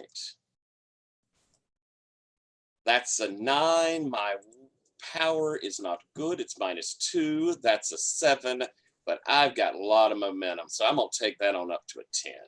Okay. Gain that 2 momentum back. Yes. Here's the thing, and that's a good hit. Like he lands, the announcer table collapses. You've got that moment of victory, but the Theban is booked to win this match. All right. I could figure that. So, all right. I got to get him. How do you set him up for that? Okay. I'm going to go crawling back out of the ring to go get him. And I think, the table's collapsed, so he's laying there. And I'm going to reach underneath the ring one more time. And I pull out an actual jackhammer. It's one of those with the flat bottom, so you pound down asphalt with rather than breaking it up. And I click it. It's been set, so it makes the noise. And I'm moving over there like I'm fixing to pound him into the concrete. But as I get close with it and the fans are eating it up, I think that Theban, seeing it coming, rolls towards me quickly and catches me in the heel. So I go sprawling down, and the jackhammer falls to the side and catches me real quick with this dirty looking, I'm not dirty move, but dirty looking like knee leg bar, so that it twists my knee. And, you know, you can almost hear that pop of that knee being worked, and I'm rolling around in pain. You know, take it down. So I think Theban, you know, with me rolling there, clutching the knee, picks me up, rolls me into the ring, and following me in. And let's see, I should at least get one more move off, one more attempt at a move before I finish this up. So as he comes in, pulls me up, sends me off the rope, and as I come in, he catches me in the big bear hug, you know, because he's all muscles and everything. So he's got me in this bear hug, and I'm selling it. And I think I'm going to attempt to give one last bit of the working man trying to come from behind. So as he's holding and clutching me there, and I'm screaming, I'm going to come down with a headbutt. And it looks like I'm trying to headbutt him right in the nose, but I'm going to miss off. I'm going to hit him in the forehead, so it'll be clear to everyone, because I'd probably taken that opportunity when I was getting up underneath the ring to have gone ahead and bladed a little. Okay. So that when I hit, there's the blood splatter out from it as my head cracks open and blood begins streaming down. And I'm hoping I can roll that as a look move. Yeah, let's have you roll that. All right. That's a 5, 6. I'll spend the 1. Okay. And I think that you can tell that where I hit and trying to do that, I have knocked myself out. I think I just go limp in his big old bear hug. And that'll turn out. I took, let's see, with the mid-range, I'll take the momentum back and hand over. Here it is, Theban. This is the plan for your big finisher here. And you have the thing that you may roll your finisher with work. That's your special ability. So you are set up. Let's have you roll that, and then we'll have you describe what that looks like. Okay. 11 plus work, so 13. You hit it clean. You're going to gain an audience. Okay. And tell us what that looks like. What does it look like when you put him in the box, when you finish him off? Okay, so my finisher is the sacred band. So I need to make sure he's awake and upright for this. So he goes away. He's a bit stunned. I go up to him, slap him a little bit, make sure he's like, wake up. Position him, take a few steps back, and then just charge him straight into his strong point. Hopefully, when he's becoming a little bit too, and then a big bear hug, and down into a lock. Boom, and lock, and they do the count, and Theban is the winner. Theban is the winner. Audience goes nuts. They're loving it. Were either of you at 4 heat with the other? I was. Then you get another audience. I do. Even in defeat, they love me. Absolutely. So yeah, they raise your arm up, Theban. They take you out. Your crew comes to lift you on their shoulders and guide you to the back. Shut up! This is Jacksonville. and they will go and they will begin to clear the arena and get things set for the next match. So we're gonna cut. Did anybody want to do vignettes backstage before we roll into this next one-on-one? Okay, so we'll clear things out. Probably another couple of MPW matches there. The Padishah is managing a Skunk Ape, and you'll see it's kind of a squash match versus the Underdog. So they're working that, and then they will clear that out, and they will get set for another big grudge match here with Cotton Eye Joe versus Mr. Satine. Cotton Eye Joe. They get things set up. The lights kind of dim. Put this up on the Jumbotron. What is your promo going into this match? Is it an interview package? What do we see? I think we see like a little pre-recorded vignette because Joe is not good on a live mic. Like that is not his strong suit. Fair enough. So I think you see him, and he's out wading around in the swamp in this set of boots. He's stomping around, and they've got the audio going, and you hear like all of this swamp noise, these super loud frogs, bugs everywhere. And you see him going around. He's got a frog gig in his hand, and he's stomping around through this sort of shallow part of the swamp. And he says, "Y'all know that when you go out frogs, the way you got to look for them is they make a lot of noise, and then they like to hop around everywhere. But you know what you do to catch those frogs? You should get yourself a nice little frog gig like this. And when you find them and they try to jump away, you just stick them." And he stabs it into the dirt. And and you know what you get to do with them after you stick them. And then it breaks off. And then you see him sitting by a big old fry pot. And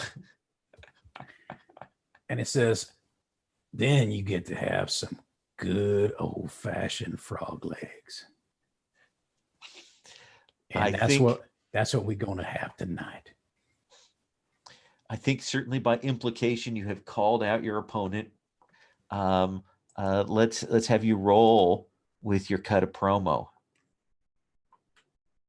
Okay, that's plus look. I got a look of 0, so it's going to be just straight up roll here. That is a 6, but I have 1 momentum. Do you want to spend that? I'm going to spend that to get the 7 to 9 because I don't want to start off. I don't want to start off quite that bad. Okay. Do you want to gain heat with Satine? Do you want to gain a momentum? Do you want to add a stipulation? I want to gain the heat. Like I'm putting that in. That makes sense.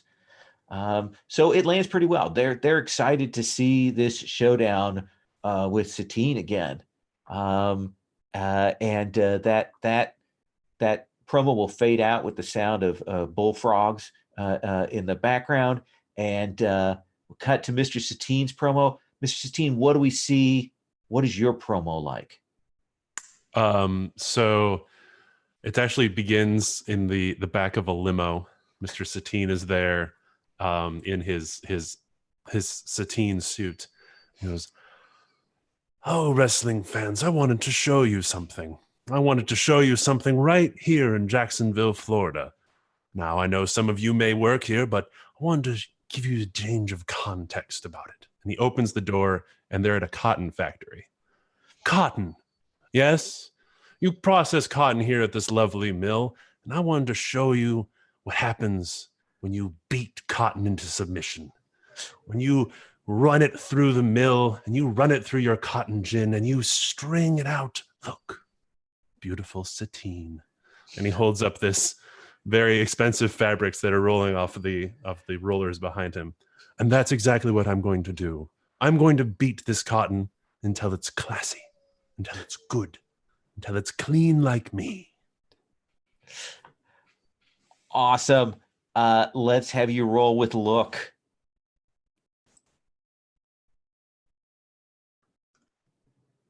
That's a 7 plus look that's just an 8. Just an 8. Can you hear my dog? She's Just a very little bit. upset. And I'm going to gain heat with the subject of the promo. That I'm gonna makes gain sense. +1 heat. So again, crowd is getting excited. Crowd is getting set. We're getting set to do the entrance there. So who do one or both of you want to be on the announce table for this? Tyler, Charles? I'm up for announcing. Charles, you want to be on it too? Yep, I think you can both be on it. Absolutely. So Tyler, who is your announcer? I think that Mr. Fabulous is coming to announce. Absolutely. Fresh off his victories at Gauntlet City. All right. And Charles, who is your announcer? I think the Theban will come out and do the announcement, because he wants to come out and wear his olive wreath for victory. Perfect. Make sure everyone sees it. Couple of wrestlers there. We'll come back to you after we do their entrances. So, Cotton Eye Joe, tell me what your entrance looks like. Okay, I think you hear that that sort of like big swamp noise audio that starts things out, and then the hard fiddle part of Cotton Eye Joe starts to play. They sort of skip over the sort of intro part, and it goes straight into the fiddle, and it plays it a little bit harder than the standard version. So it's kind of an angrier fiddle, I think, more closer to maybe the Rednecks version of it than the Chieftains, but it does, there's no Euro dance mix to it. Fair enough. Angry fiddle. And so you see Joe come out, and he's wearing just old school, like, black wrestling trunks. He's got on those rednecky style wrestling boots that kind of look like cowboy boots, but they're sort of they've got wrestling boot actual treads on them. Okay. And he's stomping down to the ring, and he's got like one big old elbow pad over one arm, and knee pads, because he's a big dude and he can't be smashing his knees around too much without some protection. Okay. He stomps up to the ring. He clambers over the top rope, coming in, and he just starts jawing at the crowd as he's waiting for Mr. Steen. And your music will cut out.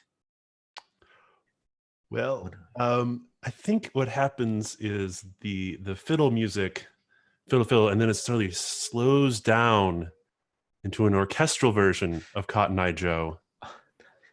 And for those who are skilled in the foreign languages, begin to hear Cotton Eye Joe being sung in Italian as if it were an aria. At which points the lights slowly start to go down until it's just a center down light on the ring itself. And Mr. Satine comes down spinning on his silks. And he has a mic in his hand. Goes, "Ladies and gentlemen, behold the giant beefsteak of a man who I'm about to beat. No doubt he has been doping much like your football team was." Oh, boo, boo. So I'm going to go hit that cheap heat there. Oh, yeah, you will. That's great. And then he begins to descend and lands actually on one of the 4 posts and then the lights go up. Perfect. Let's get the announcers to set the scene here, and then we'll roll into the match. So, Mr. Fabulous, let's start with you. Sweetie's mama's here to test and see what the talent is. And oh my goodness, this Mr. Satine is just fabulous. Oh, and I'm right here with the theme. And aren't you the beefy thing? You know, I've been into Greek myself occasionally.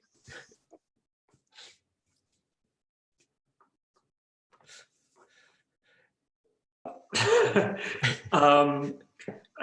Thiefman is taken aback a little. Oh, we are a fine race.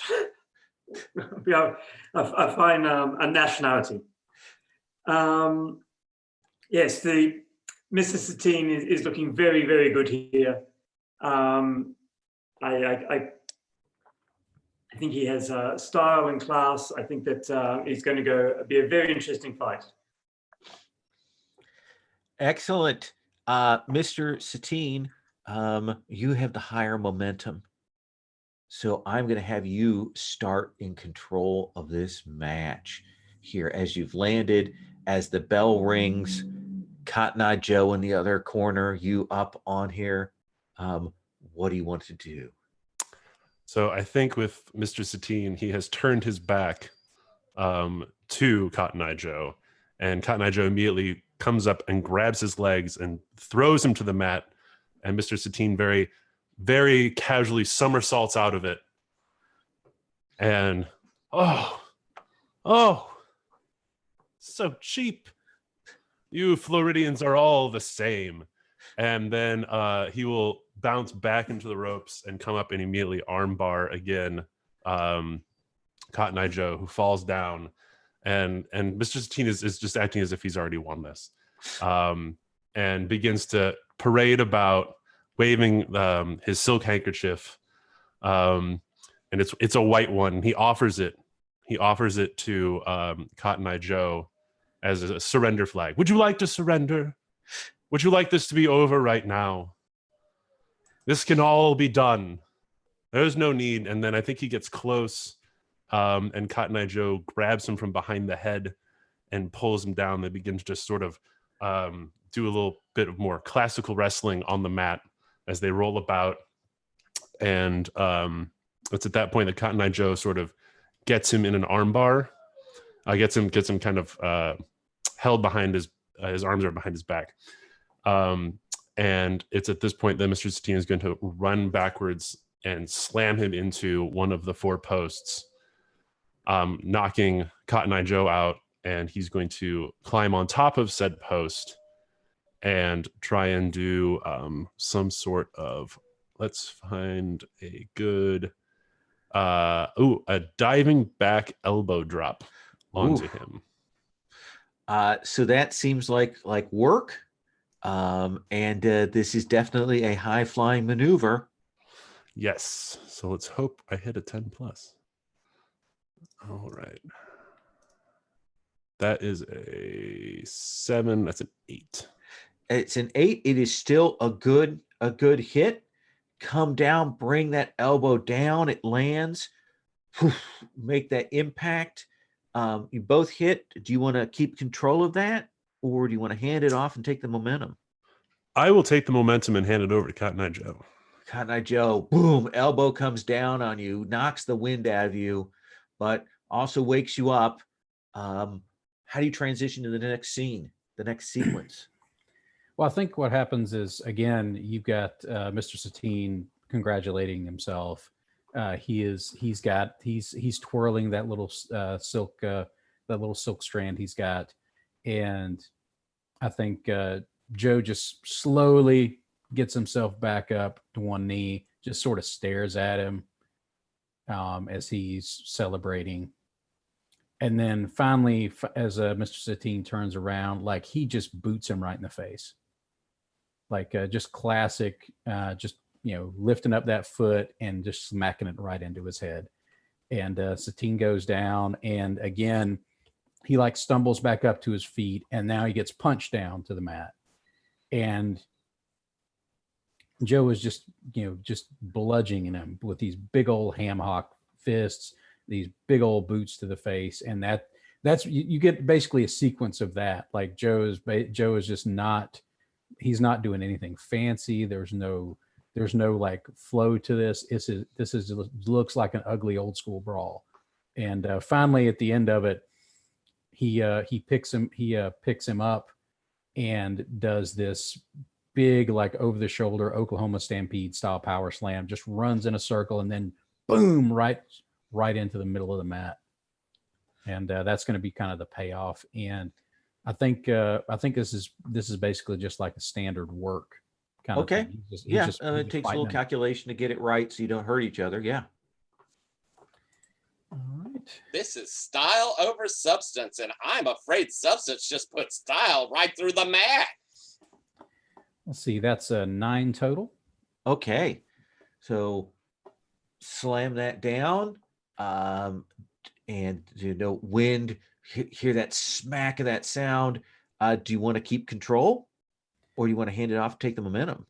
I think at this stage I want to take the momentum, and my veteran instincts move gives me another momentum, so I'm back up to 2 now. Oh yeah, awesome. So tell me, Satine, you get slammed, but you get that moment to come back. What does that look like? So yeah, Mr. Satine is flat on his back, but instead of being worried about his injury, he's struggling to get his mask back on because he's more concerned about that kick to the face. How dare he? How dare he?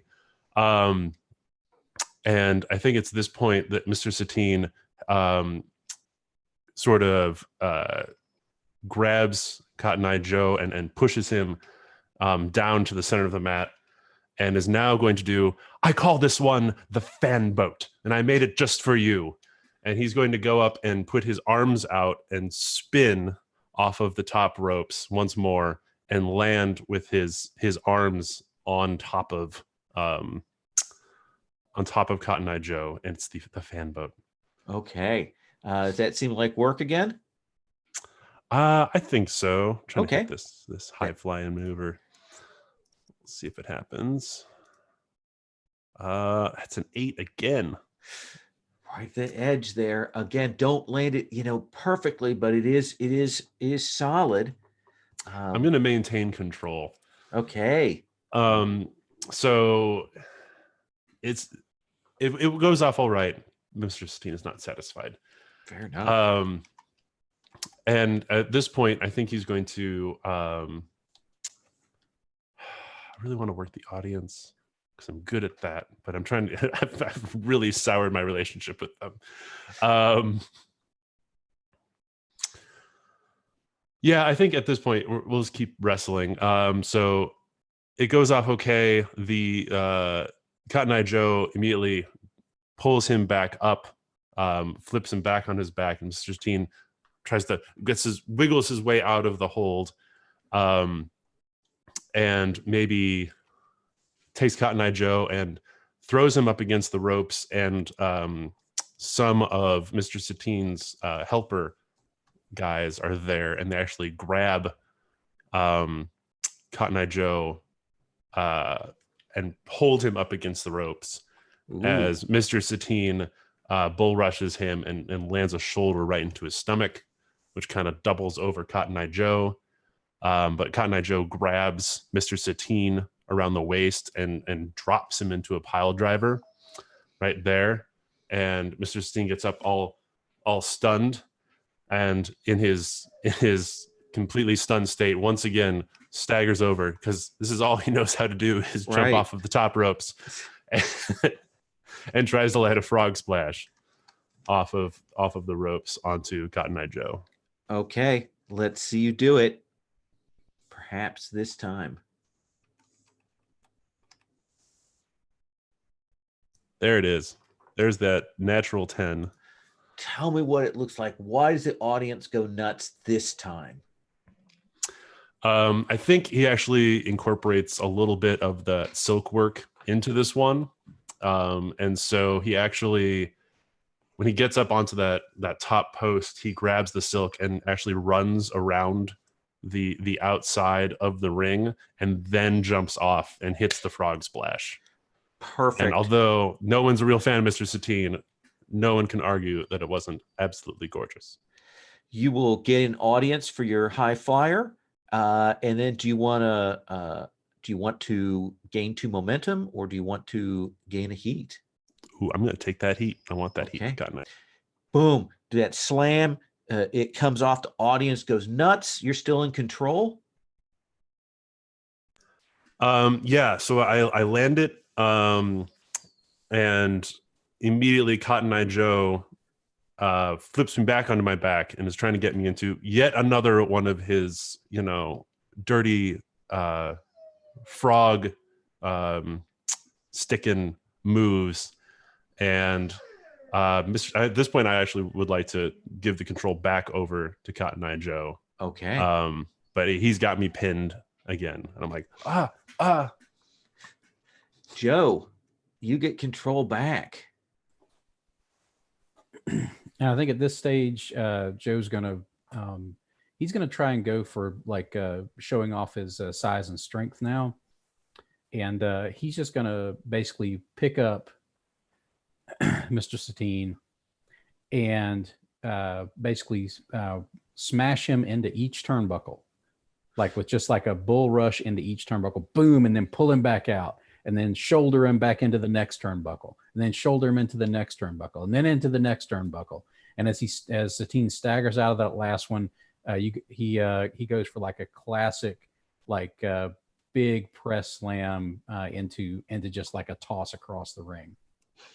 And that's going to go. I think he's going to roll. He's going to go with basically showing off. I think he's kind of pushing for like a feat of strength here. Oh, okay. Let's have you roll that. Okay. My power is 0. Okay. So we're going to see how this goes. Theban, did they do that in Greece? That is a 9. They do everything in Greece. And I think I'm going to spend 1 momentum to push that up to a 10. Do you want to do it easily and gain 2 momentum, or do you want to impress? I want to impress and get that heat. I want to put that heat up to 4 here. So boom, boom, do that throw, and then you kind of break away. We might see a moment of respect on Satine's face. And Satine, you get control of the match back. So I think as Mr. Satine is sort of stumbling about, and the Cotton Eye Joe is a little congratulatory to himself, it's at that point that Mr. Satine sneaks up behind and puts the handkerchief in Cotton Eye Joe's hand and begins to wave his arm for him. And tries to work the audience a little bit. And like, look, he's surrendering. Look at him surrender. Let's have you roll with audience. Okay, so that's +3. I know, babe. I know. Oh, you want to be part of the show? Okay, there you are. That would be a 13. So you get 2 momentum, like they're eating it up. Joe, the crowd is loving your humiliation. How do you respond to that when they're laughing and cajoling?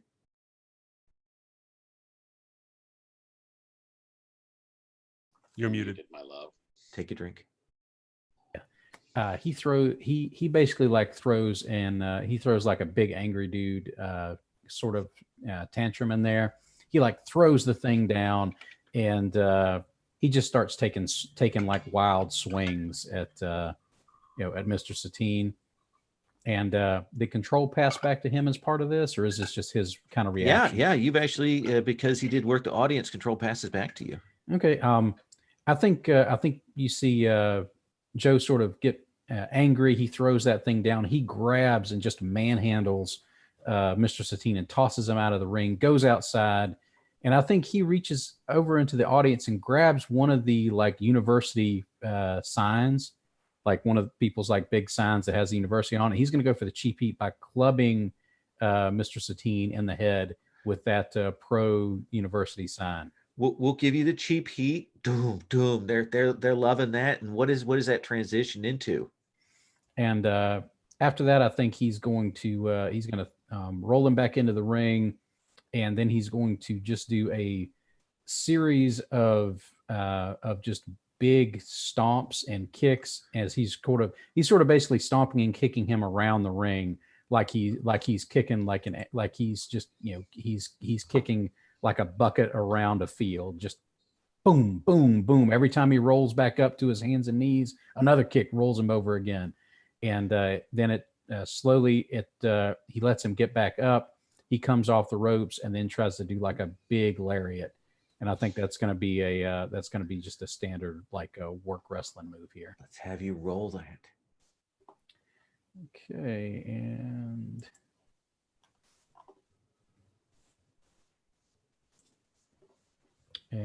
that is a 9. Mm-hmm. So I think I'm going to take that momentum Okay. and pass control back over. And that's the thing, because you know that you need to set up Satine for his victory over you. So you take that, you got that momentum, you give him that space. Satine, how do you want to set this up? So Mr. Satine is crawling to the edge and holding his ribs. Oh, you've ruined me. I'll never be able to dance on the silks. And he's adjusting his mask because it's coming off from all of the rolling. And I think Cotton Eye Joe comes over and begins to try and take off his mask. And says, oh, no. They can never see my face, my horrible face. And then we go through like a number of different wrestling moves where Cotton Eye Joe like gets him pinned, tries to take off his mask. No. And he kicks out. And then Cotton Eye Joe pins him up against the ropes and tries to grab off his mask. And Mr. Satine like slips underneath and pushes him back. And then finally, we get to a moment where Mr. Satine is climbing up to get onto the ropes, and Cotton Eye Joe is grabbing at his mask. And it's at that point that Mr. Satine reaches up and grabs the silk, and he's going to go for his finisher, the Silk Strangler, where he's going to wrap it around Cotton Eye Joe and choke him into submission. Of course, very safely in a stage combat type way. Exactly. All right. So for your finisher, as you know, you roll flat, and then you can spend momentum. Now, my mask is at stake. What I was aiming for with all of that. In which case I get to roll plus heat with my opponent. Oh, okay. Then let's have you do that. All right. So that's +4. I haven't seen someone come back from a pounding like this since the Turkish baths in Amsterdam.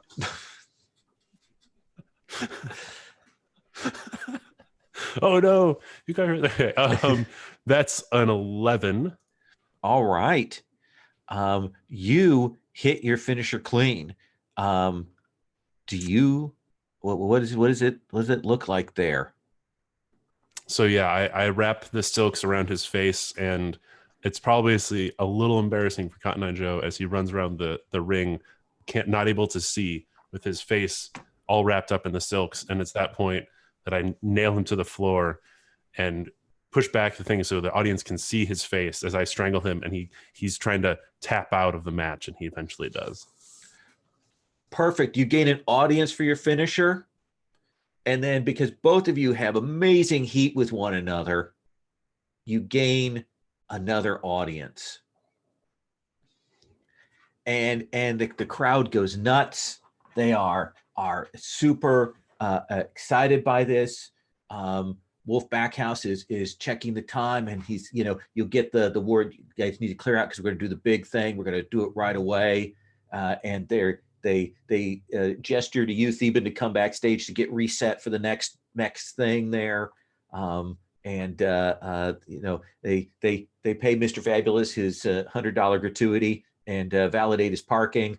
Put the regular announcers back on the table. It's kind of chaos here because, again, every time you go on the road, you never know exactly how things are organized. People are on radios just talking over, but eventually they're like, Stan, go get in the ring. We're going to do the gamble. Essentially, we've got the order set. We're going to put you in there with Skunk Ape, and then we're going to start doing the counter for it. And are you good with that? I'm ready to go. Okay. And for this, we actually use the special match rule, which on the special matches tool, this is the Gauntlet Gamble. There are you 4 wrestlers plus there are 4 available non-player wrestlers. I'm going to put them in the chat. Skunk Ape, Valentina Verdict, Dr. Explosiones, and Jerry the Weasel Gherkin are the 4 NPWs who are available here. And when the lights come up, it's our hometown sort of hero, the working man in one corner, and Skunk Ape, who is a tall monster with the worst sort of, fur costume on. Like a Frankenstein, he comes lumbering over to you. So how do you start this match out? I think Skunk Ape comes rushing at me, and I think that Working Man's going to meet him in the center of the ring. We're going to trade blows, but Skunk Ape's enormous, and so he's going to get the advantage on that. So, Stan's starting to fall back and doing the spaghetti legs as Skunk Ape is pounding on him. But Working Man grabs a hold of that furry chest and does a drop back so that he snake eyes him right on that turnbuckle, where he just drops his head straight into the turnbuckle. Skunk Ape doesn't fall. He just staggers back and Working Man's gonna hop, grab the corner ropes to pull himself back up, and looking out at the crowd, got that wild look on his face. So he goes, "Oh, no," and goes in there, and he's going to Luthez press him. So he's just going to come up and leap and catch, his legs around his chest and drop him over and just get on top of him. He's just bam, bam, bam, bam, bam, bam, bam, pounding him into the face. That feels like power to me. All righty. Let's have you roll that. That's 8. That's a 6. I'll spend 1. Okay. On a 7 to 9, you can retain control of the match because there's nobody else in there. And essentially you're pounding on him. You get to pick who comes in now. All right. I think we need to have a PC come in. So I think let's have Mr. Satine come in. I think seeing the 2 of us in the ring with Skunk Ape could be funny. So, Mr. Satine, what does your run-in here look like? It's this ridiculously long sort of those wrestling like shower that the robes, the shower robes, but it's almost like a wedding dress because it's flowing and there's a wind machine that's flapping in the breeze, the whole long tail of it, and he runs in and he throws it off as he runs up onto the top of the ropes and immediately goes to do an elbow drop on Skunk Ape.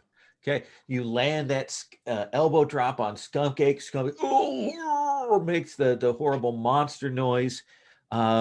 And you still have control of the match, Working Man, from that 7-9 roll. All right. So I think, I saw Satine coming in and get to the top rope. So as the elbow came off, I moved, kind of just rolled off so that it lands perfect on Skunk Ape. And I get up and I'm kind of doing the move around the ring like, I'm smarter than that. I got out of the way. And it looks kind of like, as Satine is getting up there, it might be that moment we're going to team up on the monster there. But I think that Working Man, being the anti-hero he is as he moves closer, is just going to come and running knee lift into Satine's chest, knocking him back. Because, Working Man's not the smartest guy, he's then going to choose to try and throw Skunk Ape out. So he gets Skunk Ape up and does the kind of spinning for a Irish whip into the rope. And I'm going to try and do a backdrop. So just get up and backdrop out Skunk Ape.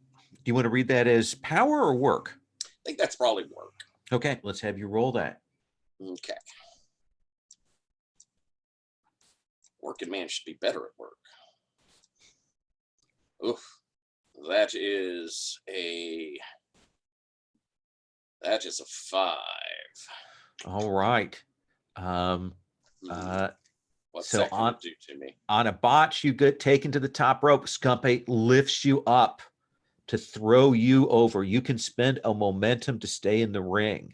All right, yeah, that's what I'll do. So I think he's got me. I think when I went for the backdrop, he held up and kicked me in the chest. So I stand up, and he follows it up with the big lariat. So I'm legs up, and I hooked my arms on the rope, and my legs are kicking to stay in. And I think at that point we see the lady luchador wrestler, Dr. Explosiones, comes running down to come into there. She does one of her dynamite kicks into Skunk Ape and kind of breaks that up, and the three of you are kind of scattered back. Satine, you have control of the match now as they're all kind of reeling from this. And I think Mr. Satine is most terrified of the Skunk Ape because he is so large and has so much power. So he's going to go for sort of a foot sweep on Skunk Ape to get him off of his footing, and then very unceremoniously try and just drag him out of the ring and push him out. What does that feel like? Is that power? I think it is power, which is not really Mr. Satine's thing. So it's probably not going to go very well. Let's see what happens. Oh, snake eyes.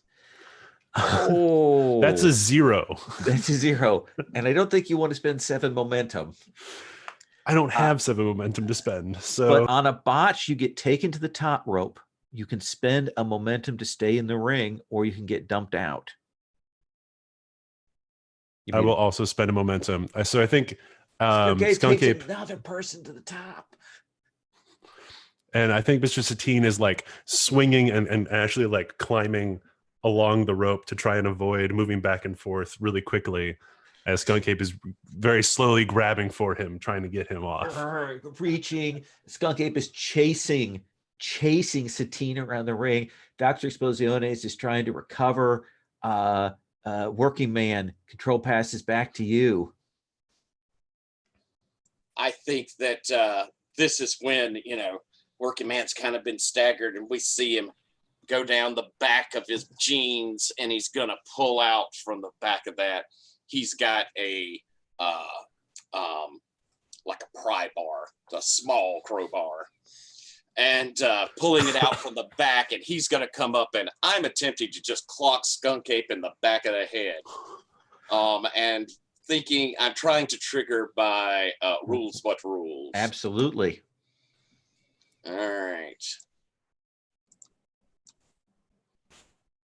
Oh, I rolled 3, and that would go to a 4. I think I will spend 3 to get to 7. Okay. You can get away with it and gain a momentum, or you don't and gain a heat with Skunk Ape. I'm going to get away with it and Okay. gain momentum. So it's one of those moments where you crack Skunk Ape with this, and Skunk Ape turns and looks like. I look at the pry bar, and I look back at him, And he's moving forward, even as we see Jerry the Weasel Gherkin kind of sneaking into the ring. He's come down. He's in there, moving around. Satine, Skunk Ape has been pulled off of you, and Explosions is looking for an opportunity. Gherkin is looking to kind of stay at the edges and maybe survive all of this. Skunk Ape is working the working man. What do you do? Take a drink. Sorry. Mr. Satine is sort of caught between Dr. Explosiones and the Weasel, is sort of pinned between the two. He's gotten off of the ropes. And at this point is going to try and grab Dr. Explosiones and push her into the back of Skunk Ape and maybe, poorly get both of them out of the ring. I know mechanically he can't do that, but he's going to try. That's definitely a little more calculating. Does that feel like work? Yeah, I think so. Okay. So no whammies. Oh, snake eyes again. Wow. That's a 3. It's a 3. I could spend, how many momentum do I have? Yeah, I'm going to spend my 4 momentum to bring that up to a 7 to 9. Okay. right? Yeah. Yeah.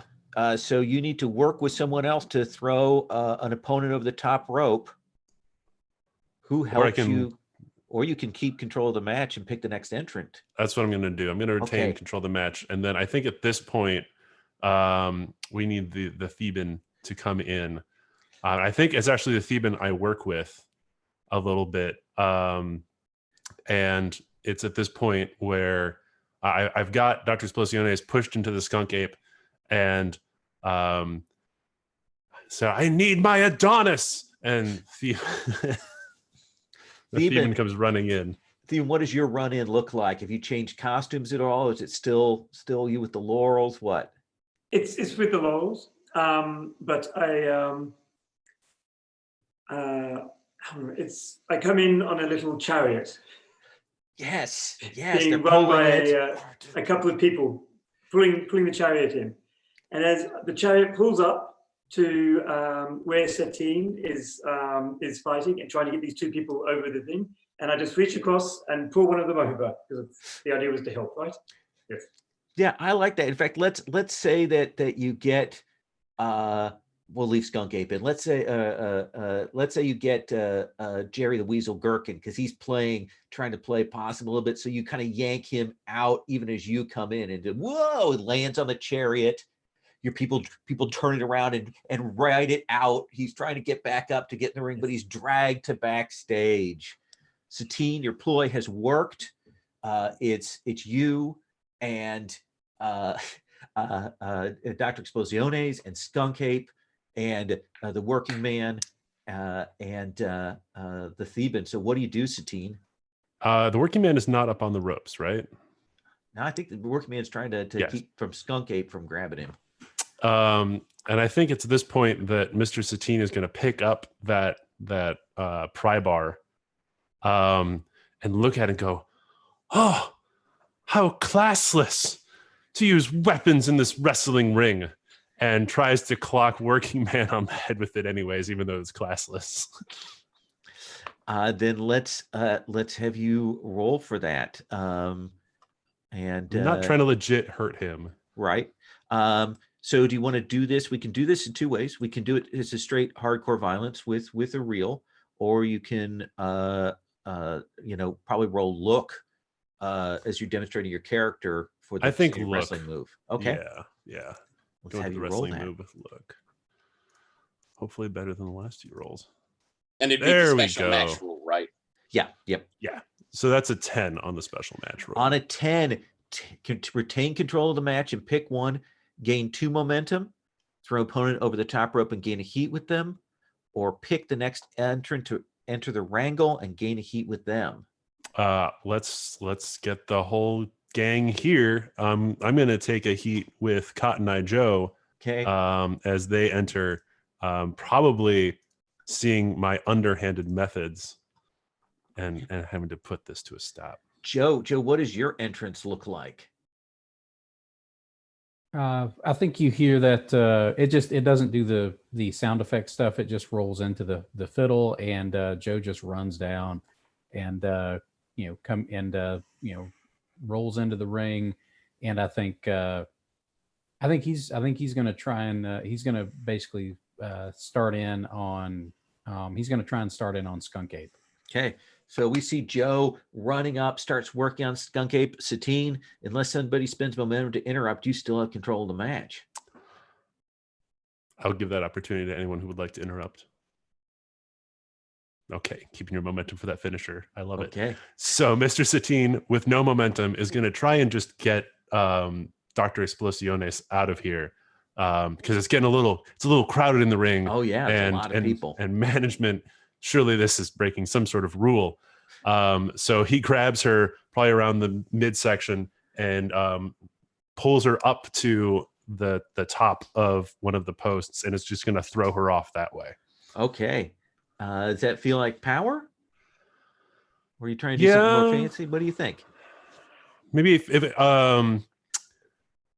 I'm good with work too. If you want to say, let's do work. I think maybe we've worked on this before. Dr. Explosiones and I have a similar gimmick. She's strikes me as kind of a high flyer. Yeah, both have to kind of calculate to get up onto those ropes. The you know, the attention has to be focused on you. Let's have you roll with work. That's a 6. Yep, On a- that's a 6. On a botch, you get taken to the top rope. Do you have any momentum? I don't. And Dr. Exploded Oh, turns no.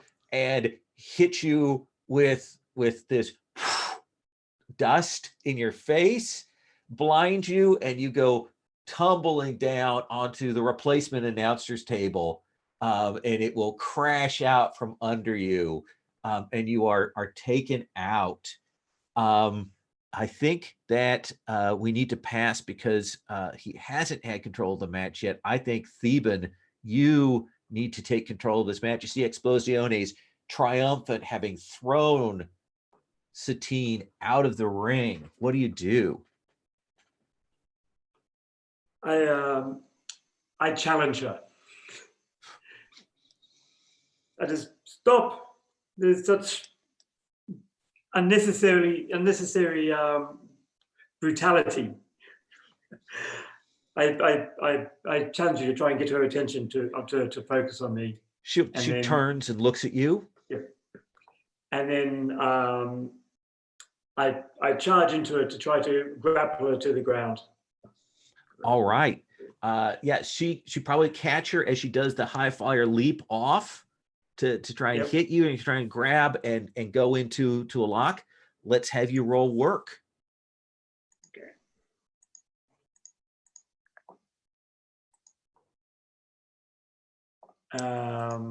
5 plus, where's the work? 7. 7. So on a 7 and 9, you pick one. You need to work with somebody to throw them over the top rope, and they get control of the match. Or you can retain control and pick the next entrance. There's only one possible entrant left. Yeah. What do you want to do? I thought we had. Oh, there's only one NPW, Valentina, who is out there, but you can work with somebody and throw Explosiones over. I'm going to work with Cotton Eye Joe. Okay. So catch, you do that, you pin her, and then Joe helps you flip her over the top rope where she lands next to the prostrate form of Satine there. And Cotton Eye Joe, there's a moment of pause, look at one another, and then it's your move. Oh, I think I mean Cotton Eye Joe is still a heel, so he's going to immediately try and dump Theban over the top. Okay, how do you do that? I think as Theban's just sort of was leaning over the top rope, maybe gloating a little bit. I think Joe just sort of throws that big boot to the face up, like right to the side of the head, and tries to send him tumbling over. That sounds like power. I think it is. So let's see if that works. That is a 6, and I'm going to spend a momentum to push that over 1. Okay, so you would need to work with someone to throw Theban over the top rope, or you can retain control and summon Valentina.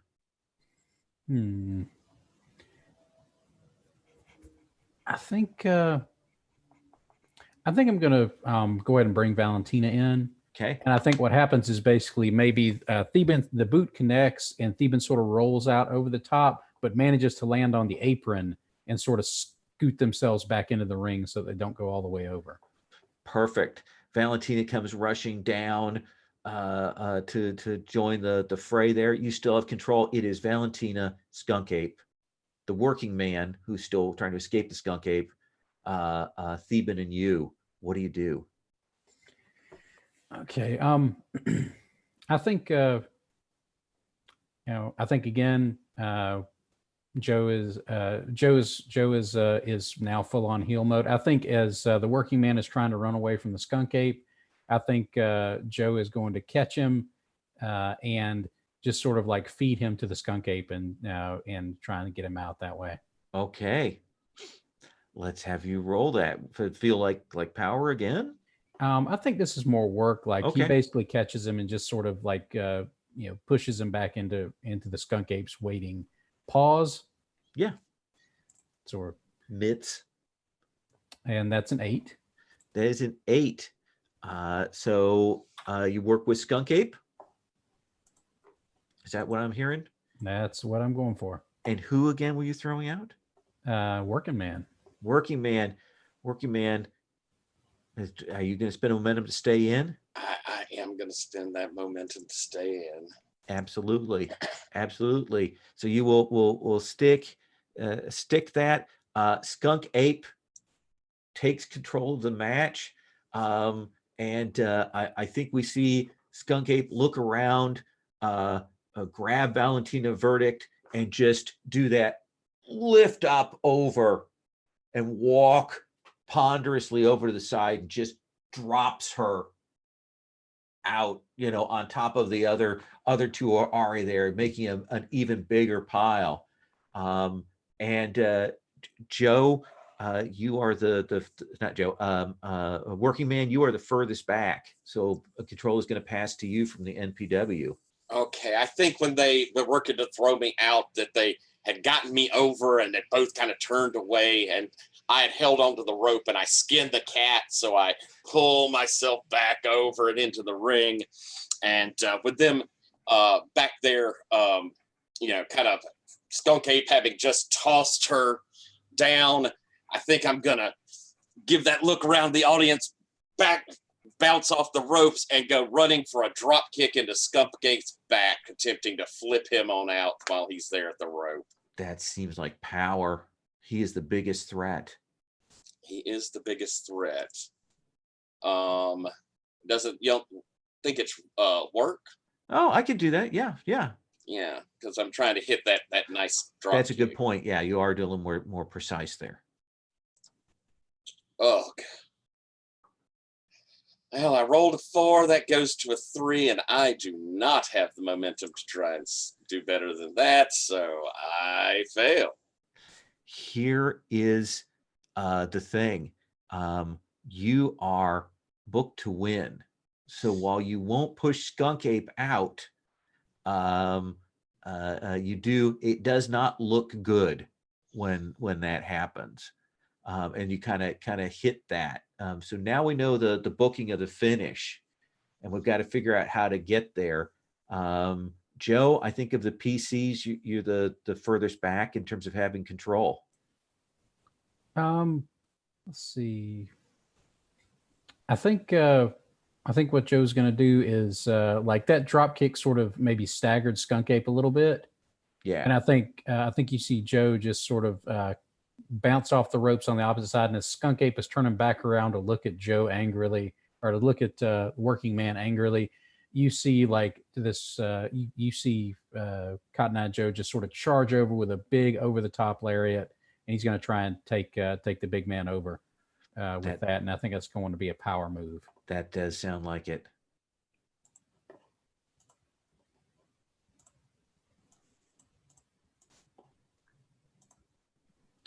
Ooh, but that is not good. That's going to be a 3.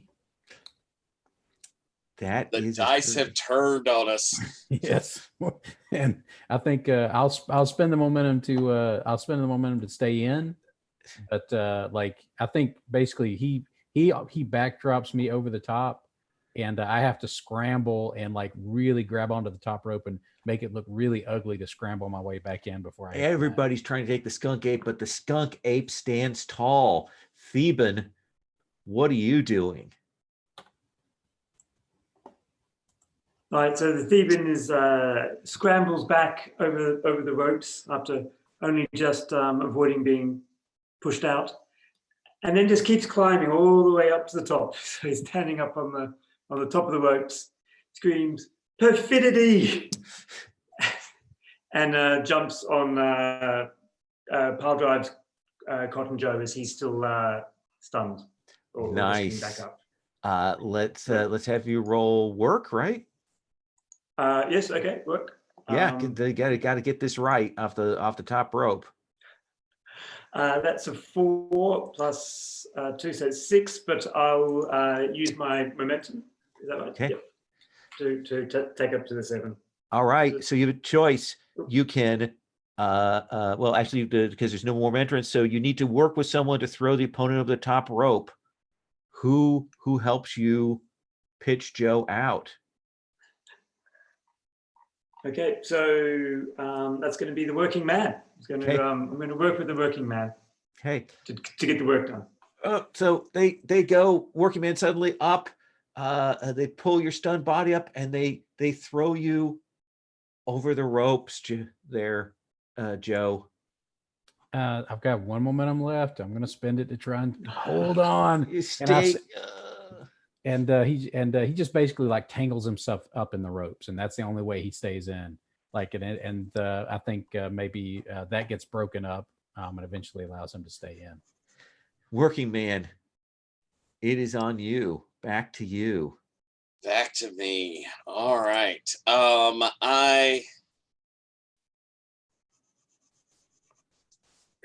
It's hard to pick up momentum in these special matches. So I think, we felt like we had Joe out. Theben and I, not really normal allies. So I think we probably split apart, and I'm going to leave Joe remaining to Theben as I'm going one more time to try and get that ape. So ape over there, I think that, I rush over to him and, just try and club him in the chest, and he barely sells. I club him again in the chest. He barely sells. And as I go in for the next one, he grabs me and does this reversed headlock. So my face is up underneath his armpit.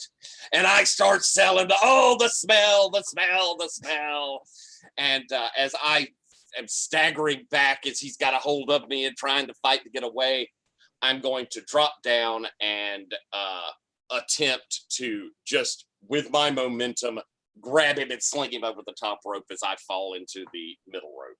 Does that sound like, look, you're trying to demonstrate your character here, trying to play out the storyline? Yeah, this is definitely gimmicky. All right, come on. That's a 7. That is a 7. So you need to work with somebody. Who is it that helps you get Skunk Ape out? Well, Theben's the only one who's sort of free. So I think Theben, you see that I've got him teetering. What do you do?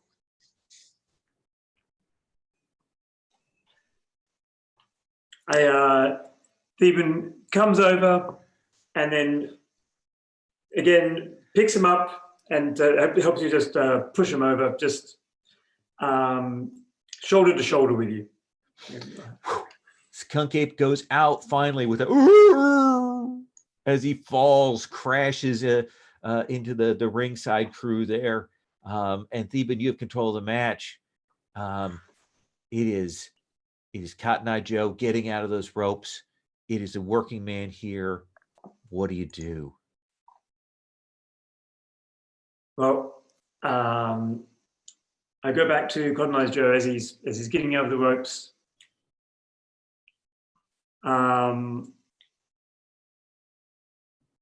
So at this stage, Theben's getting quite tired as well, sort of staggering a little. It's not going to be much longer for him, but he's going to try once more his standard, straight into his opponent, not worrying about their strengths, as the working man. Sorry, I forgot which one. It's Cotton Eye Joe. Sorry, as Cotton Eye Joe is coming out of the ropes, just as he stands up, that's when Theben just goes straight up to him and tries to just power him over the ropes. Just there's not much technique left in him now. Let's have you roll with power. Yes.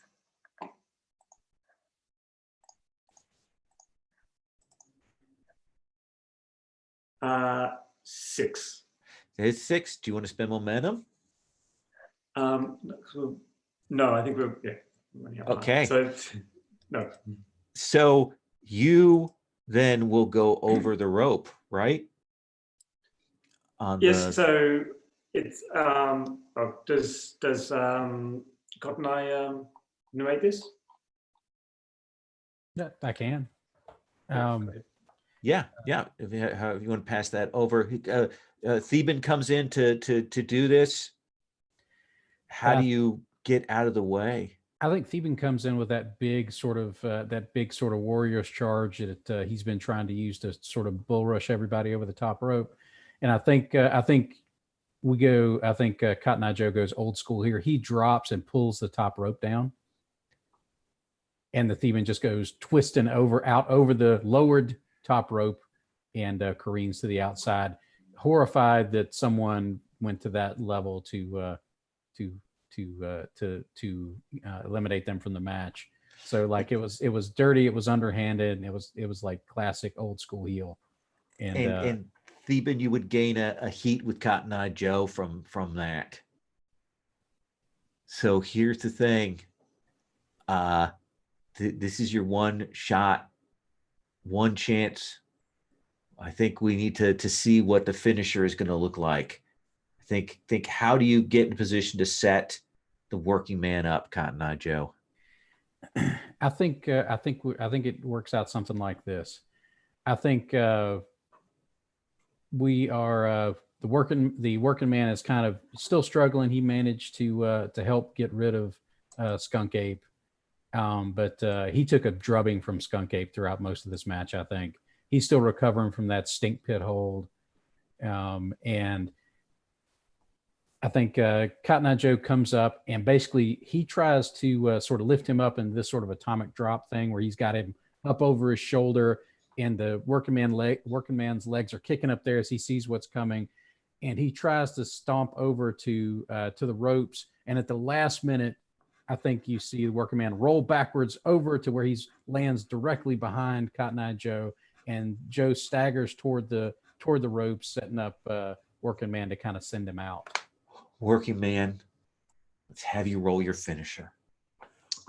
All righty. Come on, baby. That's an 8, and I have 2 momentum.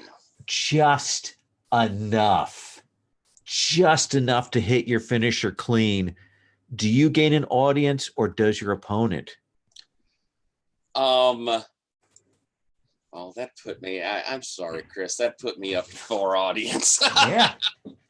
So I think that as I roll over the back of him and he sort of staggers to the ropes, I think that I come running in behind him and just do this clothesline to the back of the head to flip him over the top. Joe, how do you land? What is the last shot of you on camera here as you go out? What do we see?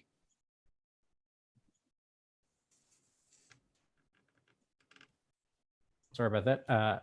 I think you see him sort of tumble over the top rope, and he just sort of lands, and he looks furious for a minute, and then he sort of turns back around and sees, he sees that it's Joe in the ring, like his, and I think you see like their audience crossover kind of thing taken. I think he looks at the other, like, who the elites that he considers to be more problems than the working man. I think he looks over at them laying on the floor on the other side of the ring, and the Theban fuming about the cheap shot that Joe used to get him over the top rope. And I think he just sort of nods, and he nods up at the working man and just sort of does this sort of like slow clap as he starts to walk away from the ring. And look, I want to check in with you before I come back to you. Okay. Theban, when the camera cuts, we go see your reaction. What's your reaction to this result? Oh, he's glad that the betrayal, the earlier betrayal of Cotton Eye wasn't rewarded. So it was cheap that he got bundled over with that little heel move, but he thinks the right person won. He's glad that his old mentor came out on top. Nike has chosen, and you will the gods have selected the right victor in this. The camera cuts over to you, Satine. What do we see of you? Are you still out, or are you up? What do we see? I think we see Mr. Satine. He's wiped the sand out of his mask, but his mask has become scarred, and it's in disarray. and he's grabbing at Skunk Ape. He's like, "No, you will be my champion. I've had enough of this wrestling. I'm going to make you wrestle for me." And he's gone crazy and is going to, in some way, make the Silk Skunk his new Silk champion. Skunk. Okay, I love it. And the camera cuts from that storyline change up to you, Working Man. What do we see? I think I'm giving the celebration, and I motion down towards outside the ring, and we have somebody out there that throws me up a Budweiser can, and I'll motion again, and they throw me a second one as I looking down towards Cotton Eye Joe walking towards the ramp. Working Man just sort of yells out, "Florida!" And as Cotton Eye turns around, I heave the Budweiser down to him, pop mine, and hold it up.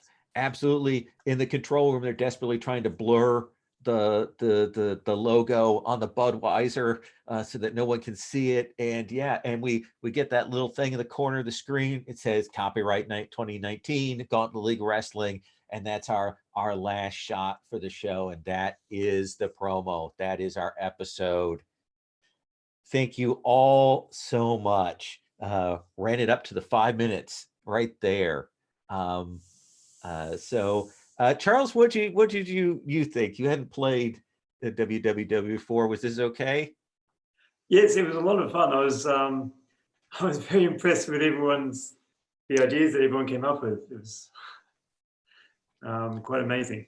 I love the Theban. That was a great concept, well executed. So very nice, very nice. Thank you. Greg, it's the first time I've had a chance to play with you in Worldwide Wrestling. We've played together before, though, haven't we? I don't believe so. I think this is our first game together. Holy cow. Worldwide Wrestling is one of my favorite games ever, especially playing it with Tyler. Tyler is normally the GM. Oh, yeah. When I play Worldwide Wrestling, it was a time zone thing. Had an absolute blast. I also loved everyone's gimmicks. I always love it when there's like a slight overlap in gimmicks because it instantly leads to this rivalry. And I think Cotton Eye Joe and Stan the Working Man went at that angle very well. Oh yeah, the pairings and the splittings across both the heel face and then the gimmick stuff was spot on. It made for great drama. Chris, Cotton Eye Joe, what do you think compared to your other characters so far? I mean, he was fun. Like he's great. He felt great to play like as a short-term character. I think my past ones have been. I tried to go a little more high concept than I think would work for a one shot with either of those two past characters. So it was good to just play a straight up, just mean guy. Love it. Tyler, last word I'm going to give to you before we go off air here. As always, you are the master. This is I don't know about that. So good. I mean, how can you pace better than 5 minutes before cut time? It was brilliant, Lowell. And all three of y'all loved these characters. The Theban, really neat, awesome character. Greg, you are a sheer delight every time I get to play with you, and I love this character. And Chris, you're my WWE buddy, so I mean, I always am happy that we get to play. So once again, a true tour de force, Lowell. Great job. Thank you all so much. I am going to stop the stream.